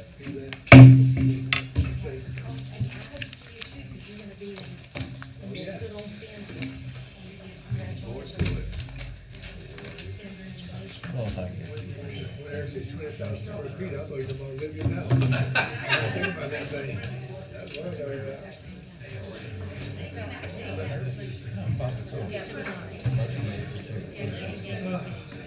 So we got one more candidate.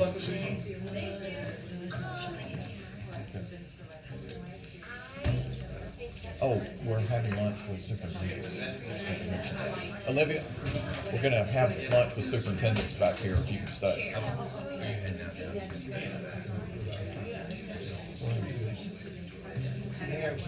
Oh, okay. agreement to stay. Oh, okay. So, that was nice. We made it. You could still watch in there though.